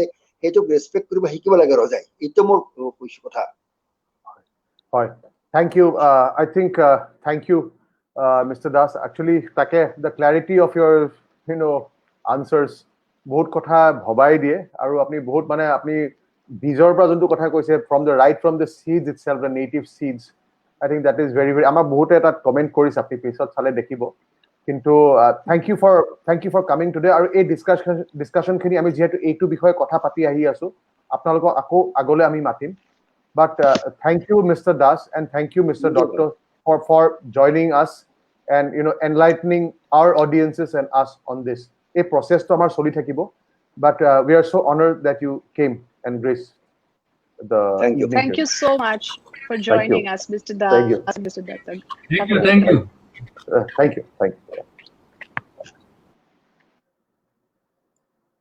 all right that was amazing aro I think it was very good good discussion and very informative aro I think এটাকে ডাঙৰ কথা হল এওঁলোকৰ যদি এক্সপেৰিয়েন্স আছে and the point that they feel so passionately about Assam that cannot be missed এওঁলোকে কাম কৰিছে they have given their lives in service of Assam and that is why they feel and that is why they are saying what they are saying সেইকাৰণে হেতু কথা এটা একদম হসা আবেগৰ পৰা আহিছে this is really beautiful absolutely but what is at stake here, Joy, is so important. Yes. It's the land that we are talking about, our land, which is at stake. Important key the issue itself is so critical that we cannot just let it go by. I mean, understand analysis nokorake এনেকুৱা এটা decision সৰকাৰে লোৱাটো আমি সুকুমুদি accept কৰাটো খুবেই ভুল হ'ব হয় আৰু I think as as citizens and sons of the soil প্ৰশ্নটো কৰা হ'ব আৰু ডিসকাশন খিনিটো কৰা হ'বই that is what is needed and আৰু আমাৰ আৰু মাটিতকে একো ডাঙৰ বস্তু নাই there is nothing that is bigger than land এইটোৱে আমাক মিস্টাৰ দাসে আমাক বুজালে মিস্টাৰ দত্তই বুজালে anyway on that আজি আমি ভাবিছিলো দুটা কুইক টাইট ক্যাপসুলস কৰিম we are quickly going on to the second আমি সেকেন্ড টু প্ৰায় 45 মিনিটস থাকিবলৈ চেষ্টা কৰিম and আমাৰ প্ৰথমতে I'm getting on to the screen আমাৰ লগত তেখেত প্ৰথমৰ পৰা আছে journalist mister Sushant Talukdar Sushant da good evening thank you for being here good evening ময়ো good evening hi মই বাকি দুজন হয় মই এতিয়া লগতে লৈ আহিছো advocate Guwahati high court mister Debajit Das good evening Debajit Das good evening Afrida good evening আপোনাক মই ফাৰ্স্ট পাইছো Afrida Debojit Das just said hello. I think we will go for a Yes, hi. Sorry, I didn't hear you. Hi, Mr. Das. Good evening. Hello. Welcome. Good evening. Amar Mrinmoy Khatuniare join koribo tekete. So I'll wait for him. But Amar just teket ahise. Just starting with you. Ami okon mic bur amar mute rakhim. I just want to start with Mr. Sushanta Talukdar. Oh, I don't know a better phrase, but you have your nose to the ground in Assam. আপনি একদম অসমৰ হেইটোত আছে আমাৰ এই সেকশনটো EIA 2020 Dihing Patkai হয় একদম just একদম সৰল ভাষাত সহজ ভাষাত আমাৰ অডিয়েন্সক EIA 2020 ড্ৰাফট আপনি সমুকে বুজাই দিও then I'll move on to Mr. Debojit Das yes EIA 2020 is যিখন ড্ৰাফট ইয়াৰ যিখিনি তাৰ লিগেল এসপেক্ট আছে আমাক হেতু বুজাই দিবলৈ আমাৰ হয়তে আমাৰ বিশিষ্ট আইনজ্ঞসকল আছে থাকিব দেৱজিৎ তেনেকে ক'ব কিন্তু এজন সাধাৰণ ব্যক্তি হিচাপে আমি যেটো বুজি পাওঁ আমি সাংবাদিকতা কৰাৰ স্বাৰ্থতে আমি যিখিনি কথা জানিব লাগে সেইটো হ'ল যে আমাৰ যেতিয়া এটা নতুন যিকোনো এটা প্ৰজেক্ট লোৱা হয় প্ৰকল্প এটা লোৱা হয় প্ৰকল্পটো লোৱাৰ লগে লগে তাৰ সেই প্ৰকল্পটোৰ কাৰণে আমাৰ চৌপাশে থকা বনাঞ্চল বা সামগ্ৰিক পৰিৱেশটোত কিবা প্ৰতিকূল প্ৰভাৱ পৰিব নেকি পৰিৱেশৰ ওপৰত সেইটো এসেসমেন্ট কৰা হয় আৰু মূল্যায়ন কৰা হয় আৰু মূল্যায়ন কৰাৰ কাৰণে তেওঁলোকে সকলো দিশ চায় কিন্তু এই যিখন নতুন নটিফিকেশন আনিছে এনভাইৰনমেন্ট ইম্পেক্ট এসেসমেন্ট 2020 এই বিষয়ে আমাৰ ৰাজ্যত যি পৰিমাণে বা সমগ্ৰ উত্তৰ পূৰ্বাঞ্চলত যিটো জৰুৰীকৈ আলোচনা হোৱা প্ৰয়োজন আছিল সেইটো হোৱা নাই আৰু তাৰ বিপদ সম্ভাৱ্য বিপদ কেইটামান বুজিবৰ কাৰণে মই প্ৰথমতে মই মানে আমি মোৰ তাত থকা আটাইতকৈ যিটো ক্লজ মই ভাবোঁ আমাৰ কাৰণে বিপদজনক আমি এই আলোচনাটো আমি আগতেও কৰিছোঁ যে দিহিং পাটকাইৰ বনাঞ্চলত যি কয়লা খননৰ মানে কথা আমাৰ ইতিমধ্যে আমাৰ ৰাজহুৱাকৈ আলোচনা হৈছে বা বাগজানৰ এই হেৰি গেছ কূপত জুই লগাৰ ফলত তাৰ কাষত মতাপুং মাগুৰী বিলৰ বা অন্যান্য ডিব্ৰু চৈখোৱা বনাঞ্চলৰ ওপৰত যি বিৰূপ প্ৰভাৱ পৰিছে এই ধৰণৰ বিষয়কেইটাই আমাক এই ডাঙৰ প্ৰকল্পবোৰ লোৱাৰ ক্ষেত্ৰত কেনেকুৱা ধৰণে পৰিৱেশ ক্ষতিগ্ৰস্ত হ'ব পাৰে সেইটো আমাক বুজিবলৈ সহায় কৰিছে বা আমি অন্ততঃ আমি সেই বিষয়ে আলোচনা কৰিবলৈ লৈছোঁ বা আমাৰ যেনেকৈ এখন ৰেইন ফৰেষ্ট আছে দিহিং পাটকাইত সেই ৰেইন ফৰেষ্টখনৰ কেনেকুৱা ধৰণৰ ক্ষতি হ'ব আৰু সেই ক্ষতি হ'লে আমি যে তাক পূৰাব নোৱাৰিমগৈ ভৱিষ্যতৰ কাৰণে সমগ্ৰ এই বিষয়বিলাক জড়িত হৈ আছে ক্লাইমেট চেঞ্জৰ লগত গতিকে আমাৰ যেতিয়া নতুন প্ৰকল্প এটা লোৱা হয় তাৰ ক্ষেত্ৰত এই পৰ্যবেক্ষণবিলাক বা এই পৰ্যালোচনা বা এই মূল্যায়নবিলাক অতিকে প্ৰয়োজন এতিয়া নতুন নটিফিকেশ্যনত কেনেকুৱা কিছুমান ক্লজ অনা হৈছে আটাইতকৈ বিপদজনক ক্লজটো মোৰ কাৰণে বাকীখিনি মই কম বাকীখিনি এখেতসকলেও ক'ব যে তাতে এটা ক্লজ কৈছে যে নেশ্যনেল ডিফেন্স ছিকিউৰিটি আৰু ডিফেন্স বা আন ষ্ট্ৰেটেজিক কনচিডাৰেশ্যনৰ কাৰণে কোনোবা এটা প্ৰকল্পক ষ্ট্ৰেটেজিক প্ৰকল্প বুলি ঘোষণা কৰিব পাৰে ডিটাৰমাইন কৰিব পাৰে কেন্দ্ৰীয় চৰকাৰে আৰু যদি সেইটো সিদ্ধান্ত লোৱা হয় তেতিয়াহ'লে সেই প্ৰকল্পটোৰ কোনো তথ্য পাব্লিক ডোমেইনত দিয়া নহ'ব অৰ্থাৎ আমি আজি দিহিং পাটকাইলৈ আলোচনা কৰিছোঁ আমি আজি বাগজানক লৈ আলোচনা কৰিছোঁ তাৰ কাৰণে আমাৰ যিখিনি প্ৰয়োজনীয় তথ্য এই তথ্যখিনি আমি ৰাজহুৱাকে আমি পাইছোঁ সেইটো অল ইণ্ডিয়াও দিব লগা হৈছে বন মন্ত্ৰালয়ে দিব লগা হৈছে বা সেইখিনি আমি আহৰণ কৰিবলৈ পাইছোঁ কিন্তু যদি এই নটিফিকেশ্যনখন কাৰ্যকৰী হয় তেতিয়াহ'লে তাত এই বিপদজনক ক্লজটো আছে যে যিকোনো ষ্ট্ৰেটেজিক কনচিডাৰেশ্যনত মানে এই প্ৰকল্পটোৰ কোনো তথ্য কোনোবা এটা প্ৰকল্পৰ কোনো তথ্য ৰাজহুৱা কৰা নহয় আচ্ছা সেইটো আকৌ আমাৰ উত্তৰ পূৰ্বাঞ্চলত কি কাৰণে এইটো মই ভাবিলোঁ যে বিপদজনক আপুনি চাব যে ৫,০০০কে বেছি আমাৰ বৰ্ডাৰ এৰিয়া সীমান্ত আমাৰ আন্তঃৰাষ্ট্ৰীয় সীমান্ত মাত্ৰ ২২ কিলোমিটাৰ আমাৰ চিকেন নেট কৰিডৰ বুলি কোৱা হয় শিলিগুৰি অংশত দেশৰ আন অংশৰ সৈতে জড়িত মানে সংযুক্ত হৈ আছে অৰ্থাৎ এই গোটেই যিমানবোৰ প্ৰজেক্ট আপুনি নৰ্থ ইষ্টাৰ্ণ কাউন্সিলত যাওক আপুনি ডোনাৰ ৱেবছাইটত যাওক বা বিভিন্ন আপুনি প্ৰজেক্টবিলাকত যাওক তাৰ প্ৰজেক্টৰ ডিপিআৰত যাওক তাতে এটা প্ৰায়ে আপুনি মন কৰিব ৰেলৱে প্ৰজেক্ট হওক হাইৱে প্ৰজেক্ট হওক সকলোখিনিতে ষ্ট্ৰেটেজিক কনচিডাৰেশ্যনটো তাত উল্লেখ কৰা থাকে আনকি ৰোড প্ৰজেক্ট কিছুমান যিবিলাক কৈছে যে আন প্ৰজেক্টতে কাভাৰ নহয় ষ্ট্ৰেটেজিক ৰোড প্ৰজেক্ট অৰুণাচলত হৈ আছে এতিয়া গতিকে এই প্ৰজেক্টবিলাক যদি ষ্ট্ৰেটেজিক বুলি ডিক্লেয়াৰ কৰে তেতিয়াহ'লে তাৰে কোনো তথ্য আমি নাপাম যদিহে এই নটিফিকেশ্যনখন EIA 2020 নটিফিকেশ্যন চৰকাৰে কাৰ্যকৰী কৰে গতিকে সেইটো আটাইতকৈ মোৰ কাৰণে বিপদজনক সমগ্ৰ উত্তৰ পূৰ্বাঞ্চলৰ কাৰণে ই এটা ডাঙৰ হয় Thank you. মই জাষ্ট এটা প্ৰশ্ন কৰিম যেন আফ্ৰিদা কেন ষ্টাৰ্ট মই দেৱজিৎ দাক এটা প্ৰশ্ন কৰিব খুজিছোঁ কুইকলি বস্তুটোৰ কাৰণে ইমান ধুনীয়াকৈ সুশান্ত দাই বুজাই দিছে দেৱজিৎ দা আগলৈ আমাৰ লটোৱে কি দেখিছে হোৱাট ইজ দ্য ল চিং ahead what is the legal what is your vision ahead আপোনাৰ মাইকটো অন কৰিব লাগিব you have to switch on the mic to mute হৈ আছে Sorry. Mr. Talukdar junto kotha kole, he has just initiated the discussion. The most important thing is that there are খুব important kotha koise je amar pandemic or homoyat for the first time we as Indians are seeing that projects of great ecological importance are being given approval in hot haste. This is a new trend.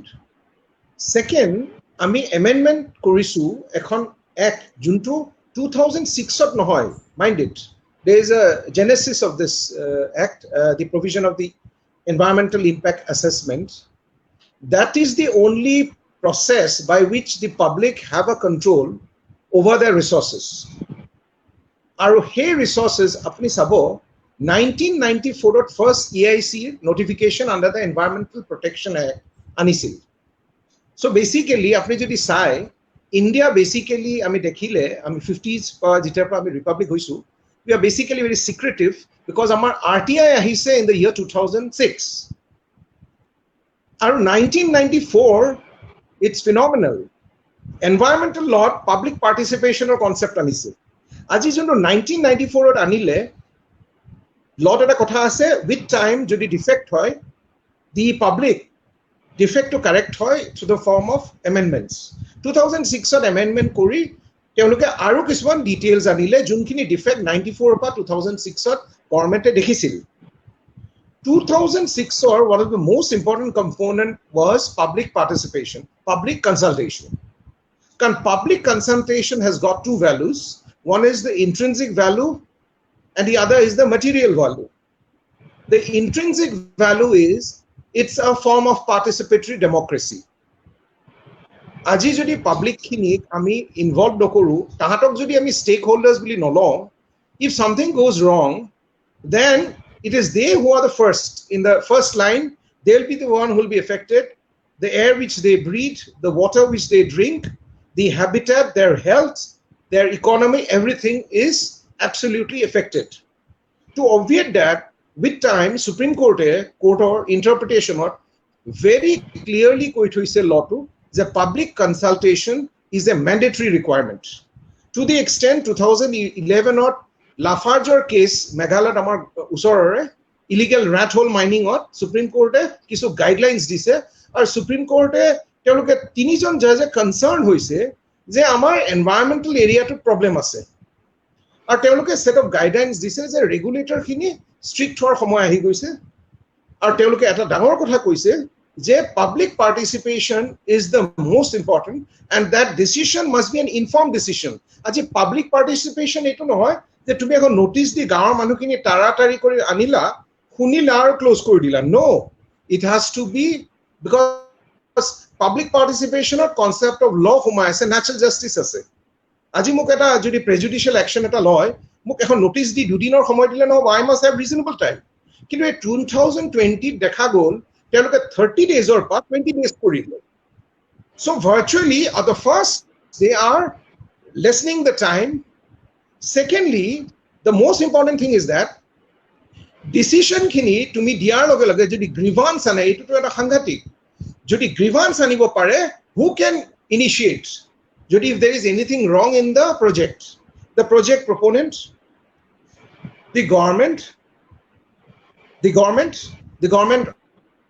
suo moto, kintu sobotse dangor kotha a public has no rights to bring it. So virtually moi bhabu they are trying to shut off the public for the simple reason that public ok teoloke dhoriye loise je public ok anile amar project bilak fructify nohoy. To be public ok anile jodi fructify nohoy boli bhabile are we not in a democracy? So you are taking away and sobotse dangor kotha teoloke amendment eta dangor bostu koise je ami kintu ei amendment khonor purpose to hold to bring in for proper implementations of the judgments of the High Court, Supreme Court and the Green Tribunal. Moi yarada question eta ase. On one hand you are saying you want to implement the decision and on other hand you are taking away a mandatory requirement of law regarding public participation.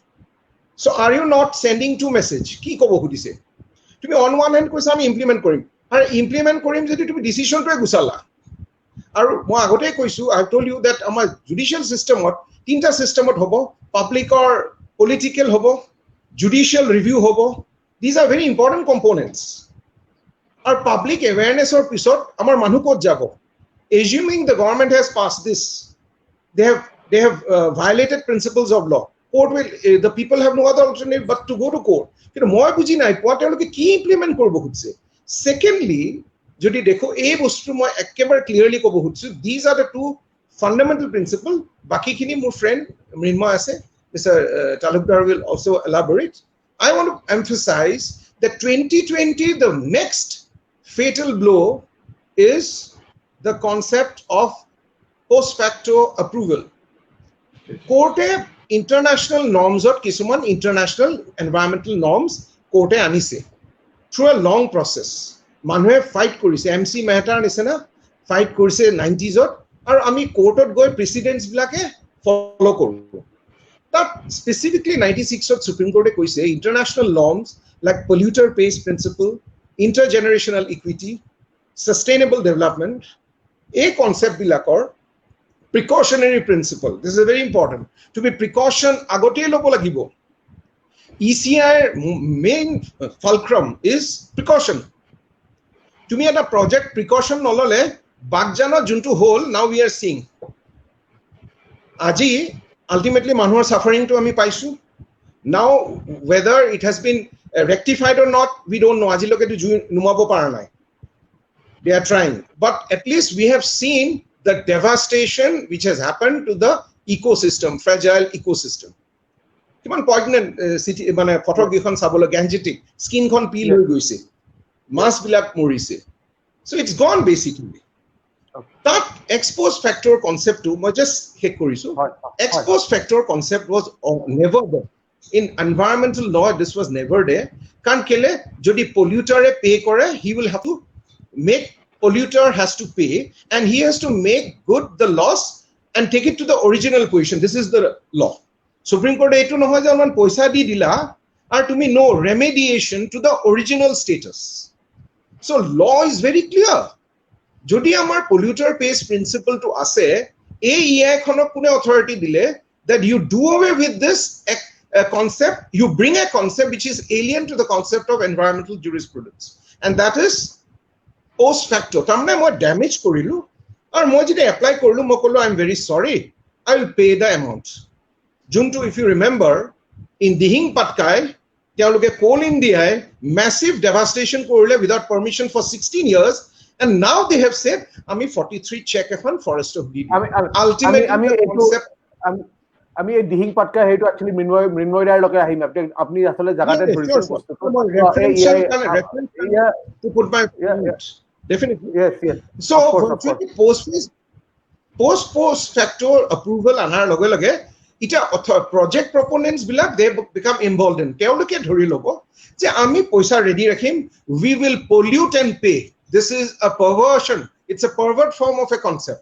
Ami khunisu pori aisu as a lawyer polluter pays principle PPP gote world concept to hoy because we are a signatory up till the Paris conference we are bound to follow kintu ita notun concept idiata hi jabo ekhon implement hora pollute and pay so virtually junto deterrence junto accountability are not that's so really sad that's a really sad situation etu mane I don't know mane virtually bostu paisu ami hegita ite heruaisu.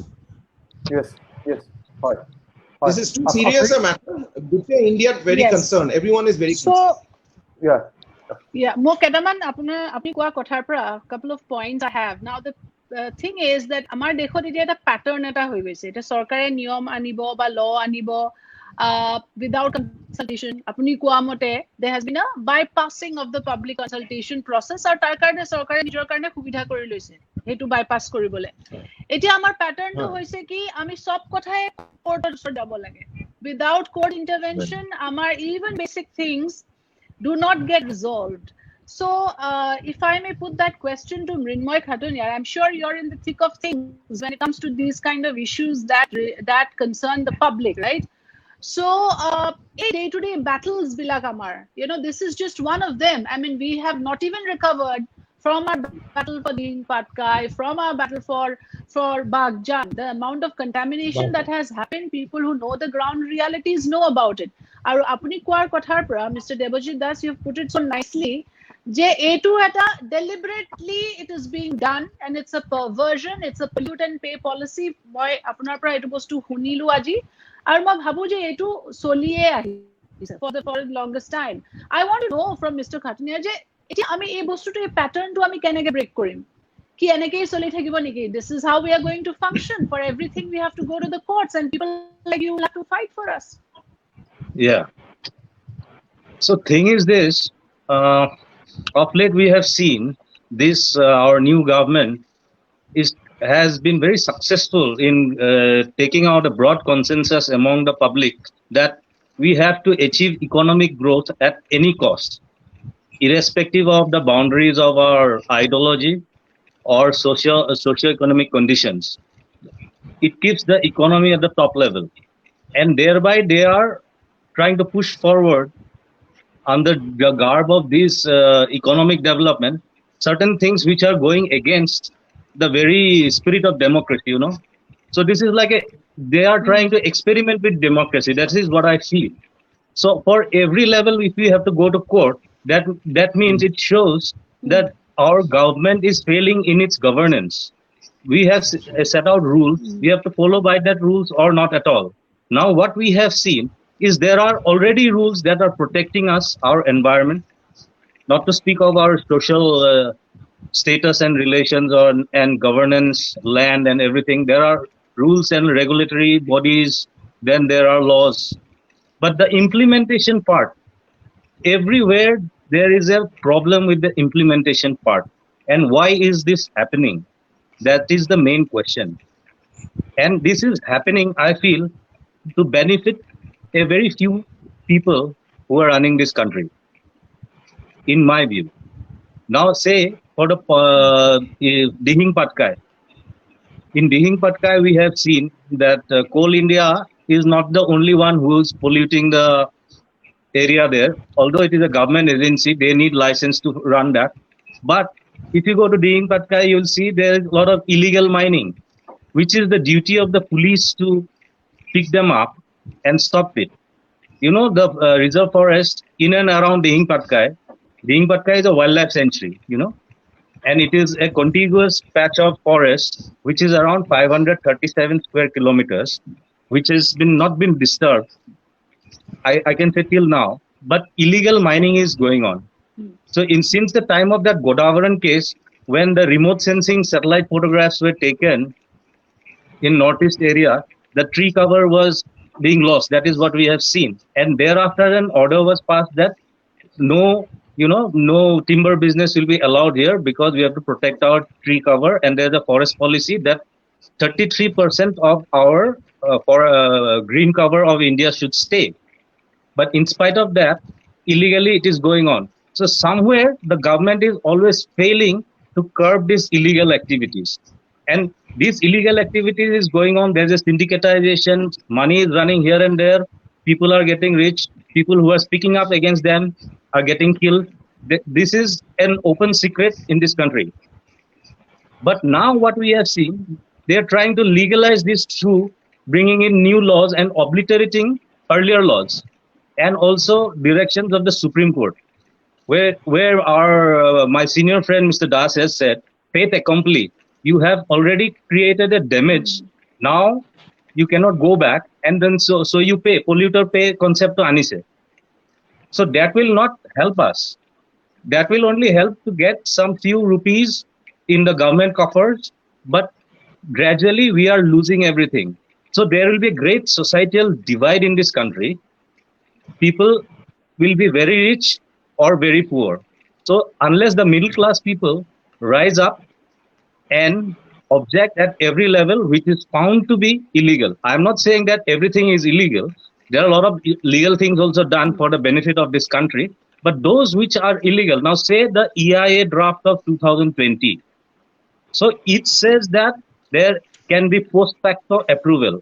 That means you start an industry, you go on, then you take the approval. So if it violates all the... Okay. So, junto approval bisarise, mane onukya patro, hetur hioti agote industry to agote start kori pelai pisot onukya patro bisari lav nai, karon tetia amar junbilang ain ase ba the laws that we have, that everything will get diluted and obliterated. The very purpose of bringing up this law is to save the environment. Now by bringing in the EIA 2020, the post facto approval is a dangerous concept. And Amar Susanto Dayo junto koisile is a public hearing or bostutu. The public hearing to agote to asile yat to hiati project A and project B and B1 and B2 korile. Project A bilagot agote gas exploration and oil exploration asile agor 2006 or rules konot. In 2020, what they have done, that gas and oil exploration, they have brought it into B1 and B2. No, sorry, only in B1. And in B1, they don't require public consultation. So they can go on scoping, terms of reference, then environment impact assessment. Then they go under the empowered environment appraisal committee. They will see, and if all the permissions are taken, and then finally go for environment clearance. Yet, the State Pollution Board and the Central Pollution Board has a very important role, which I think they are not being able to perform properly, because public consultation is to be done by the State Pollution Board. The State Pollution Board in Bagjan or Khetrot, why they have not been able to organize that public hearing? That is a very important issue. So for that, Azileke, still the blowout happened until we filed a PIL. There was no, no application or no complaint to the authority that public hearing was not happening. But there might be demonstration and everything. And government also has not looked into the matter. But when we went and found out the documents from the public domain, we found out that oil has all along been trying to scuttle this process of public hearing. They are saying that at a 2011 public hearing hoisile, or at a 2016 hoisile in the district of Tinsukia, so that will cover. But the proximity in the area where your project is coming up, you have to take the people of those people in under your public consultation. But under the new rules, they have decreased the time gap to 20 days from 30 days for public consultation. A public consultation will be limited to the district-wise population.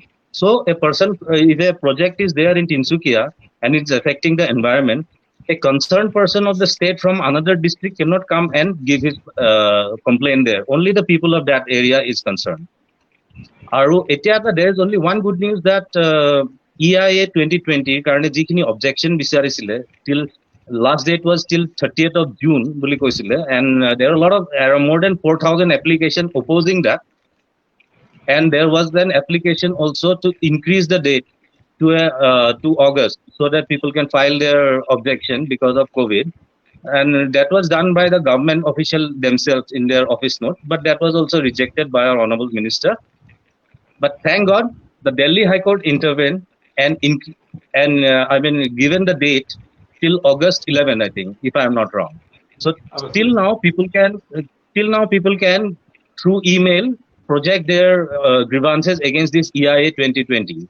This EIA 2020, I feel they are just legalizing to do certain things which have been otherwise thriving illegally earlier and was a stumbling block in getting environment clearance. They want to clear it up. And in the name of economic growth, a rapid pace of growth, we want to be a world power.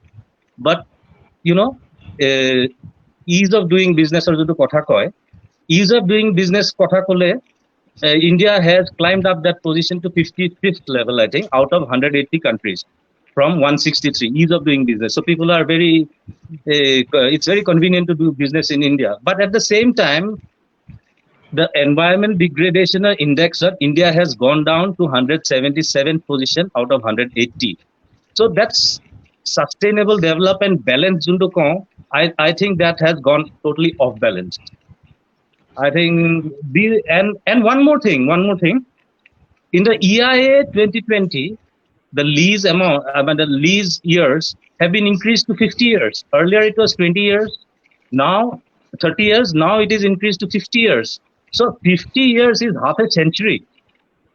And even if they want to expand in between these 50 years, they don't have to go for any scrutiny under the new rules. So these are some of the things. And the strategic point of view to Amar Sushanta Dai Koite, no information will come because it is a strategic project. And as it is Northeast is a strategic location under the Indian subcontinent because China is there.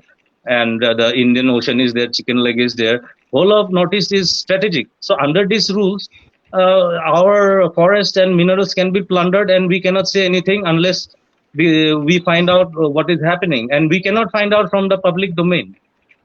মই এটা কথা সুধিব খুজিছো আৰু আমি এটা জানিব লাগিব মই এটা শৰ্ট কোৱেশ্চন মই দেৱজিৎ দাক কৰিম আৰু তাৰপিছত আফ্ৰিদাৰে কৰিব Afrida will I think leave in 10 minutes she has another commitment মই এটা দেৱজিৎ দাক কৰিব খুজিছো কুইক কোৱেশ্চন EIA 2020 what আমাৰ একদম অসমক লৈ টেনজিবল থ্ৰেট কি আছে টেনজিবল থ্ৰেট বলে এগিৰা বলে টেনজিবল থ্ৰেট এই অসমৰ বলে এইটো বস্তু আহিব বা এইটো বস্তু যাব exactly on the top of your fingers first of all tangible threat hole jun duta amar fatal blow to the concept of environmental jurisprudence ami through a long process of judicial interpretation and through laws are in fact moi eta bostu add kori diu post fact pollutant pay principle or amar environmental protection act khon anisil after the Rio conference amra deri kori anisil 92 kintu anisil that penal provisions আছে আৰু amendment কৰি বঢ়াইছে যদি ইন্ডাস্ট্ৰিয়ে pollute কৰে lakhs rupees compensation cognizable offense 7-year plus jail to the members of the company board or all the managerial person who are in control government department of geo hetu dilute hol it so virtually through an notification you are basically overriding a statutory law that is the Environment Protection Act. And that, I think, gives the judiciary the power because I'm very sure. Afrida, one thing she has asked a very pertinent question, which everyone will ask, especially to a lawyer. And I'm going to answer.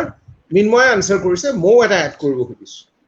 Amar Mr. Joy Borua, amar legal fraternity boli concept eta ase je Minmoy kole I should also but the most important thing is that amar juntu minmoy kole je the concept teoluke junkhini amar court yes we don't want the sub bostur we go to court for a lawyer it might be a very good thing because he has his professional interest but in environmental matters when statutory provisions are made by parliament and parliament is the will of the people they are the elected will of the people কোৰ্টৰ কাম হল যদি violation হয় ইন্টাৰফেয়াৰ কৰিব কোৰ্টৰ কাম নহয় নহয় সব বস্তুতে চাব আজি যদি আমি দেখো environmental jurisprudence nowhere in this world কাৰণ আমাৰ কোৰ্টখনৰ ইম্পৰ্টেন্স টু সুপ্ৰিম কোৰ্টেৰ এই কাৰণে the Supreme Court of India is exercising power over 1 billion plus no court in this country is having so much power China to ami democracy name nolo কোৱাই ভুল হ'ব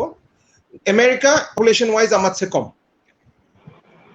America to environmental area court bilak alman restrict korise kan there is a concept too much of jodi interfere kore dilution hoy so Afrida is very right je sob kothate jodi ami court ot jabo lage aji India Taj Mahal eta world heritage site ami bisarisu Taj Mahal to thakok kintu kola hoy gol kele Mathura refinery surrounding pollution aji 20 years or agot pollution kori UP government ekko nolole so the court intervened and trapezium bonale it is something unique forest governance forest department ase kintu 96 ot court eta intervention korle juntu it is phenomenal insofar as the entire world is concerned kan moi hedna moi koisilu je amar environmental jurisprudence is a subject matter of students in Harvard and all the common law countries I mean we should be proud amar court kintu kiman dur আৰু এই প্ৰশ্নটো আফ্ৰিদাই যোনটো খুদিছে that has been answered by the Supreme Court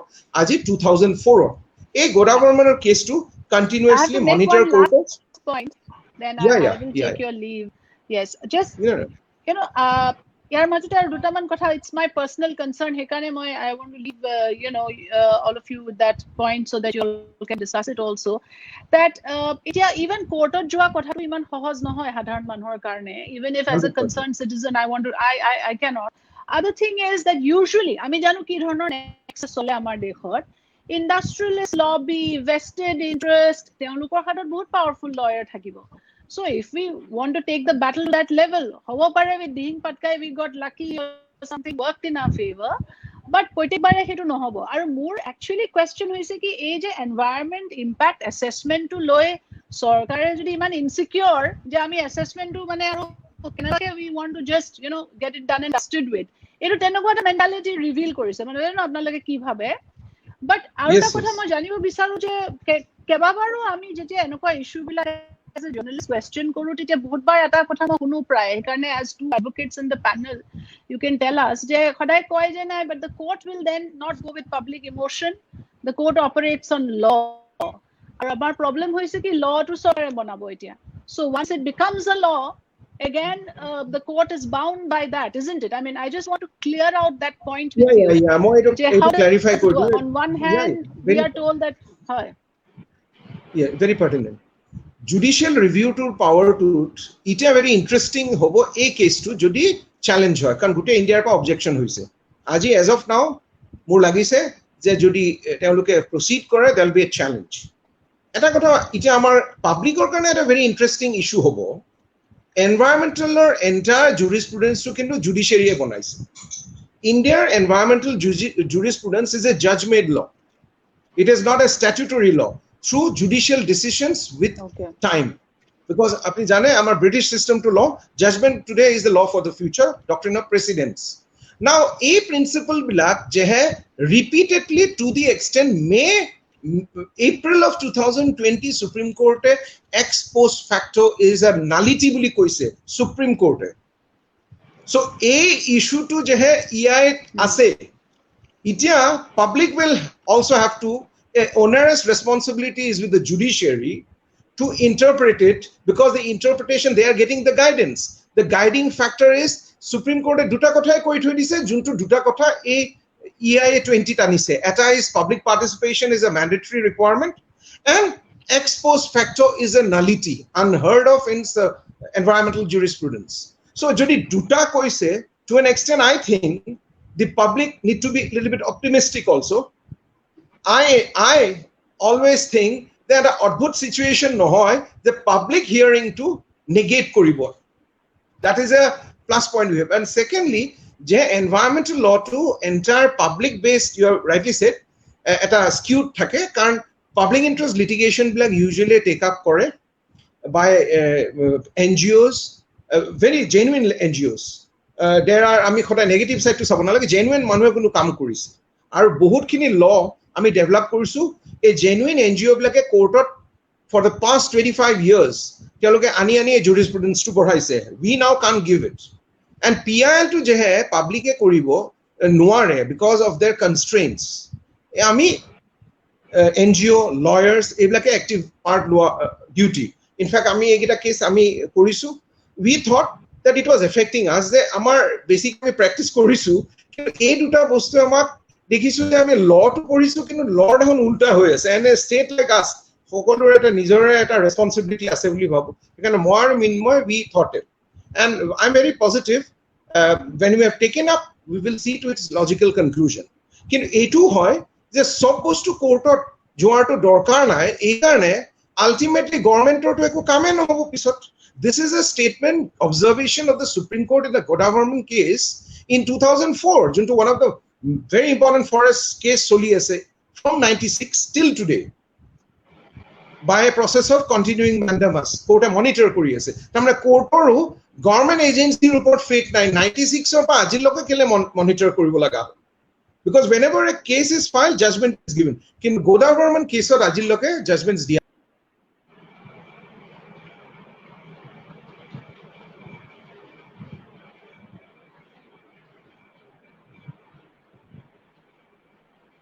Afrida, are you done with your time? Yes. Do you have to take no.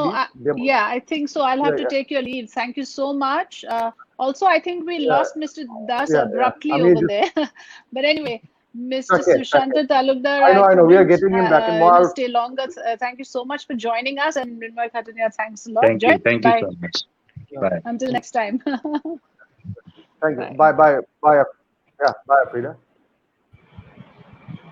আমি দেৱজিতৰ কানেকশ্যনটো অলপ খেলি মেলি হৈ আছে, এইটো আৰু মই এটা আমি এইটো বুজিছো আৰু এটাই কথা বুজাব খুজিছো, মানে আমাৰ যোনখিনি একদম চিম্পল মানুহে যোনটো কথা, আমাৰ এতিয়া ধৰক বাগজান কেছটোত আমাৰ এতিয়া হেৰি আহিলে, NGT আহিলে, নেশ্যনেল গ্ৰীণ ট্ৰিবিউনেল আহিলে, এইটো আমাৰ EIA যোনটো ড্ৰাফ্ট নতুন যোনটো হ'ব তাত National Green Tribunal of powers খিনি অলপ মিনিমাইজ কৰা হৈছে নেকি বাৰু? Have the wings been cut? অলপ মাৰ্জিনালাইজ কৰা হৈছে নেকি? National Green Tribunal বেলেগকে act এখন আছে, National Green Tribunal Act বুলি। So ইয়াত marginalize কৰা নাই, ইয়াত বহুত বস্তু মানে done away with কৰিছে for ease of doing business ৰ কাৰণে কৰা যেন দেখা যায়। কিন্তু the purpose of protecting the environment under the Environment Protection Act to মানে it is going against that. It is contradictory to the act from which the rules are being framed. And you know, there's a Biological Diversity Act of 2002. So environment impact assessment, these are usually done by the agencies employed by the project proponents. মানে যোনে প্ৰজেক্টটো কৰিব তেওঁলোকে এটো দিয়ে। ইয়াত কিন্তু সেই বায়োডাইভাৰ্চিটি এক্টৰ মতে যোনটো মানে আপোনাৰ ফলো কৰিব লাগে সেইটো ফলো হোৱা নাই যেন লাগে, কাৰণ বায়োডাইভাৰ্চিটি এক্ট অসমত এখন বোৰ্ড গঠন হৈছে অলৰেডি, আৰু যোনটো মানে municipal level and local level য'ত বায়োডাইভাৰ্চিটি মেনেজমেণ্ট কমিটিজো গঠন হৈছে। চ' এই কমিটিজ বিলাকৰ পৰা actually the environment impact assessment to hobo lage, karon they are the local people and they are the authority there, they have the database that what is happening in the region, because an environmental impact assessment or agency will just come here in 2020 in this place and they'll find out and they say there's very few species here, but they have to go through the history, and who's going to give a documented history for this? It is under the Biodiversity Act. আৰু তাৰ তেনেকেও আপোনাৰ এতিয়া মাগুৰী বিলখন effect হৈছে বুলি কৈছে। মাগুৰী বিলখন it's a water body, it's a wetland regulatory authority এটা আছে, সেইটো এটা বোৰ্ড আছে, তাৰো পাৰ্মিশ্যন ল'ব লাগে, সিহঁতৰো বহুত ৰোলছ আছে। এই এক্ট বিলাকৰ আণ্ডাৰ যিমান ৰেগুলেটৰী বৰ্ডছ এণ্ড অথৰিটিজ আছে, they should ignite and they should perform their duties, they should come forward with notices, then only there will be check and balance. মোৰ এটা কথা আছে, মানে মই এইটো প্ৰথমতে একদম মানে easy question, মানে একদম short and দুটা answer লাগে, first from the journalist and first from the legal. আমাৰ যদি EIA 2020 খন যদি মই ভাবিছো তাত বহুত কথা হ'ব আৰু it will be chopped down, তাত বহুত I think it will get friendlier. If it doesn't get friendlier, journalist সকলৰ কি ডিউটি আছে আৰু কিমান লগে চান্স আছে যে এই বস্তুটো তেওঁলোকে আনিব পাৰে? What is the journalist going to do if the EIA 2020 comes into? একদম সমুকে বুজাই দিব চন্দন। নহয়, জাৰ্নেলিষ্টৰ প্ৰাইমাৰী কামটো তেওঁলোকে সংবাদ পৰিৱেশন কৰিব। হয়, বাকী কামখিনিতো জাৰ্নেলিষ্টৰ ইণ্টাৰভেনশ্যনটো সেইটোৰ থ্ৰু দিয়ে হয় যে মানুহক মানে ইনফৰ্ম কৰা। যদি গতিকে মই ভাবোঁ যে এতিয়াও মিডিয়াত যি ধৰণে EIA 2020লৈ যিমান প্ৰচাৰ হ'ব লাগিছিল সেইটো কিন্তু হোৱা নাই, ফলত মানুহে EIA 2020 যিটো বিপদ, আপুনি বহুদিন ধৰি এইটো আলোচনা কৰা চলাই আছে কেইবাটা বিষয় কেইবাটা উৎসৱ লৈ, যে তাৰ সমানে সমানে বাকী যিখিনি আমাৰ মিডিয়া তাত কিন্তু আমাৰ এই EIA 2020লৈ যিটো প্ৰচাৰ হ'ব লাগিছিল বা যিটো আলোচনা হ'ব লাগিছিল, হয় সুশান্ত দা সেইটোৱে সুধিছো, সেইটো হৈছে নে? নাই, সেইটো হোৱা নাই। সেইটো নোহোৱাৰ কাৰণে এতিয়াও মানুহে বিপদটো গম পোৱা নাই। ইয়াৰ বিপদ মই পৰতে কৈ লৈছো, এটা প্ৰভিজন তাতে তেখেতসকলে কৈছে পোষ্ট ফেক্টৰ এপ্ৰুভেল পাব্লিক কনচালটেশ্যনত কিদৰে মানে হ্ৰাস কৰিব বিচাৰিছে। এটা হ'ল যে তেওঁলোকে কৈছে যে কোৰাম, মিটিঙৰ কোৰাম যদি পাব্লিক হিয়াৰিং হয় এটা হ'ল 20 দিনলৈ নমাই দিলে, আৰু যদি মিটিংখন পাতেও পাব্লিক যদি আহে, কোৰাম হ'বৰ কাৰণে কোনো নিৰ্দিষ্ট সংখ্যা নাই, অৰ্থাৎ 2-3জন মানুহ তাত মিটিংখন এইটো আটাইতকৈ বিপদজনক। অৰ্থাৎ মানে গোটেই ভেকু ভাওনা কৰা হ'ব, পাব্লিক কনচালটেশ্যনৰ নামত গোটেই ভেকু ভাওনা কৰা হ'ব। কিন্তু ইয়াৰ যিটো বিপদ, এতিয়াও সময় আছে আগষ্টৰ 11লৈকে মানুহে ইয়াৰ বিৰুদ্ধে যিখিনি তাৰ ভয়াৱহ ক্লজ, এই ক্লজখিনিৰ প্ৰতিবাদ কৰি তাক আঁতৰাবৰ কাৰণে ৰিপ্ৰেজেণ্টেশ্যন দিব পাৰে। কিন্তু সেইটো কৰিবলৈ হ'লে মানুহখিনিয়ে জানিব লাগিব, সংগঠনবিলাকে গম পাব লাগিব, আৰু সেই কামটো কৰিব লাগিব মিডিয়াই। মিডিয়াই এই EIA 2020 সম্পৰ্কে বেছিকৈ ইনফৰ্ম কৰিব লাগিব, আৰু সৰল ভাষাত ইয়াক মানে ইতিমধ্যে দিল্লী হাইকোৰ্টৰ জাজমেণ্টত কৈছে যে যিখন EIA আছে প্ৰত্যেকটো ৰাজ্য চৰকাৰৰ প্ৰতিটো ভাষাত ইয়াক পাব্লিচিটি দিবৰ কাৰণে ডাইৰেকশ্যন দিছে। গতিকে ৰাজ্য চৰকাৰবিলাকৰ এটা ডাঙৰ ভূমিকা আছে। ৰাজ্য চৰকাৰবিলাকৰ যিহেতু লেণ্ড ৱাটাৰ এইকেইটা ষ্টেট ছাবজেক্ট, এলটমেণ্টৰ ক্ষেত্ৰত ষ্টেটে ডাঙৰ ভূমিকা লয়।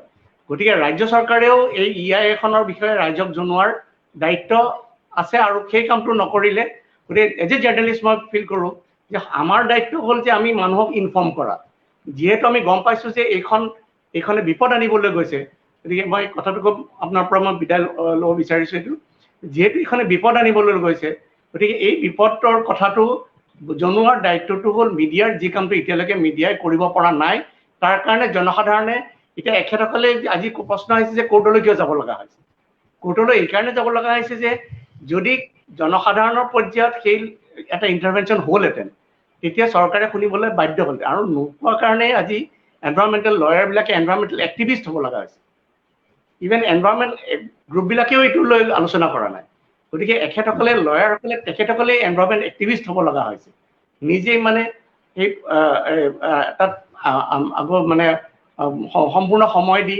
বাকী আন তেওঁলোকৰ দৈনন্দিন কাম কাজ আঁতৰাই ইয়াত সম্পূৰ্ণভাৱে তেওঁলোকে নামি পৰিছে গতিকে মই ভাবোঁ যে জাৰ্নেলিষ্ট হিচাপে আমি মিডিয়াই এই বিষয়টো আৰু বেছিকৈ পাব্লিক ডমেইনত আনিব লাগে আৰু ৰাজ্যৰ মাজলৈ ইয়াৰ বিপদৰ কথা ৰাইজক জনাব লাগে যাতে মানুহে ইনফৰ্ম ডিচিশ্যন এটা ল'ব পাৰে ধন্যবাদ Thank you, Sushant Dada. I know you're about to leave, but I think this was very pertinent.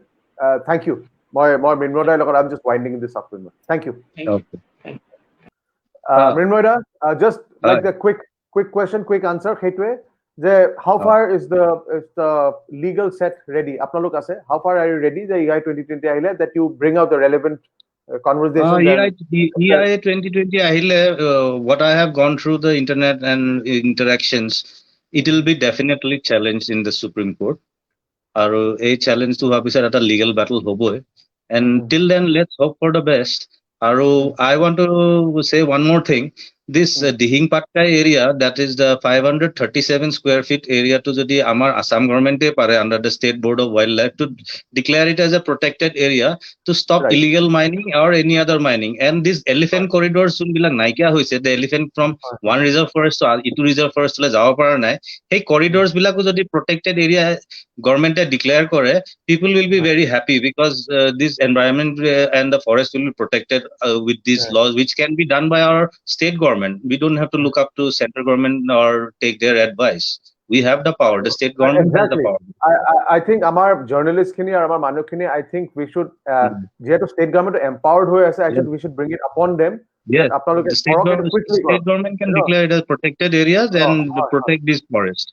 ইয়াৰ কাৰণে আমি কোনো চেণ্টাৰৰ ওচৰত ভিক্ষা খুজিব নালাগে হয় আৰু আমি প্ৰত্যেকটো ডিসকাশন বাইপাস কৰি আমি চেণ্টাৰলৈ যাব নালাগে আমাৰ ষ্টেট গভৰ্ণমেণ্টটো আছে আমাৰ ৰিপ্ৰেজেন্টেটিভ আমাৰ ষ্টেট গভৰ্ণমেণ্টখন কি আছে আমাৰ ষ্টেট গভৰ্ণমেণ্টৰ পাৱাৰ আছে ষ্টেট ৱাইল্ডলাইফ বৰ্ডৰ পাৱাৰ আছে ডিক্লেয়াৰ কৰি দিবলৈ so they should make a study and a contiguous area junto bhanga na it should be declared as a wildlife sanctuary and protect this place from further deterioration and destruction Exactly. আৰু দিহিং পাটকাই আসলে মানে আমি আজিও কথা পাতি আছিলো একদম লাষ্টত এটো কৰিব তাৰ ওচৰ মানুহখিনি ইন্ডিজিনাস মানুহখিনিও বহুত তেওঁলোকে প্ৰটেক্ট কৰিছে দিহিং পাটকাই আৰু তাৰ ভিতৰত বহুত লৰাই কৈছে যে মাইনিংটো হক লিগেলি হক ভালকে হক কিন্তু মানে ৰাথল মাইনিং হেৰি মাইনিং গছ কাটি বেয়াকে হ'ব নালাগে so I think কিছুমান systematic way Haque that the damage নহয় হয় so I think we have come to the end of this মই দেৱজিত দাৰ মই কেমেৰাটো লাগে দেখা নাই অলপ খেলিমেলি হৈ আছে but that is the way the interview is but I'm glad we had this discussion we had a very good discussion thank you so much we have interacted with a lot of good people আৰু আমি মানে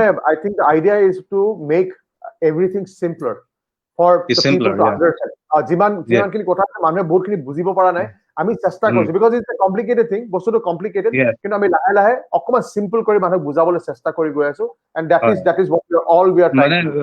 Economic development hobo lage I also support it but not not at the cost of everything not at the cost of everything economic development yes but not at the cost of everything thank you everybody thank you I think more Mrinmoy more on my behalf we had an excellent time thank you all for being here and we'll come to you next week making things even more simple thank you bye okay good night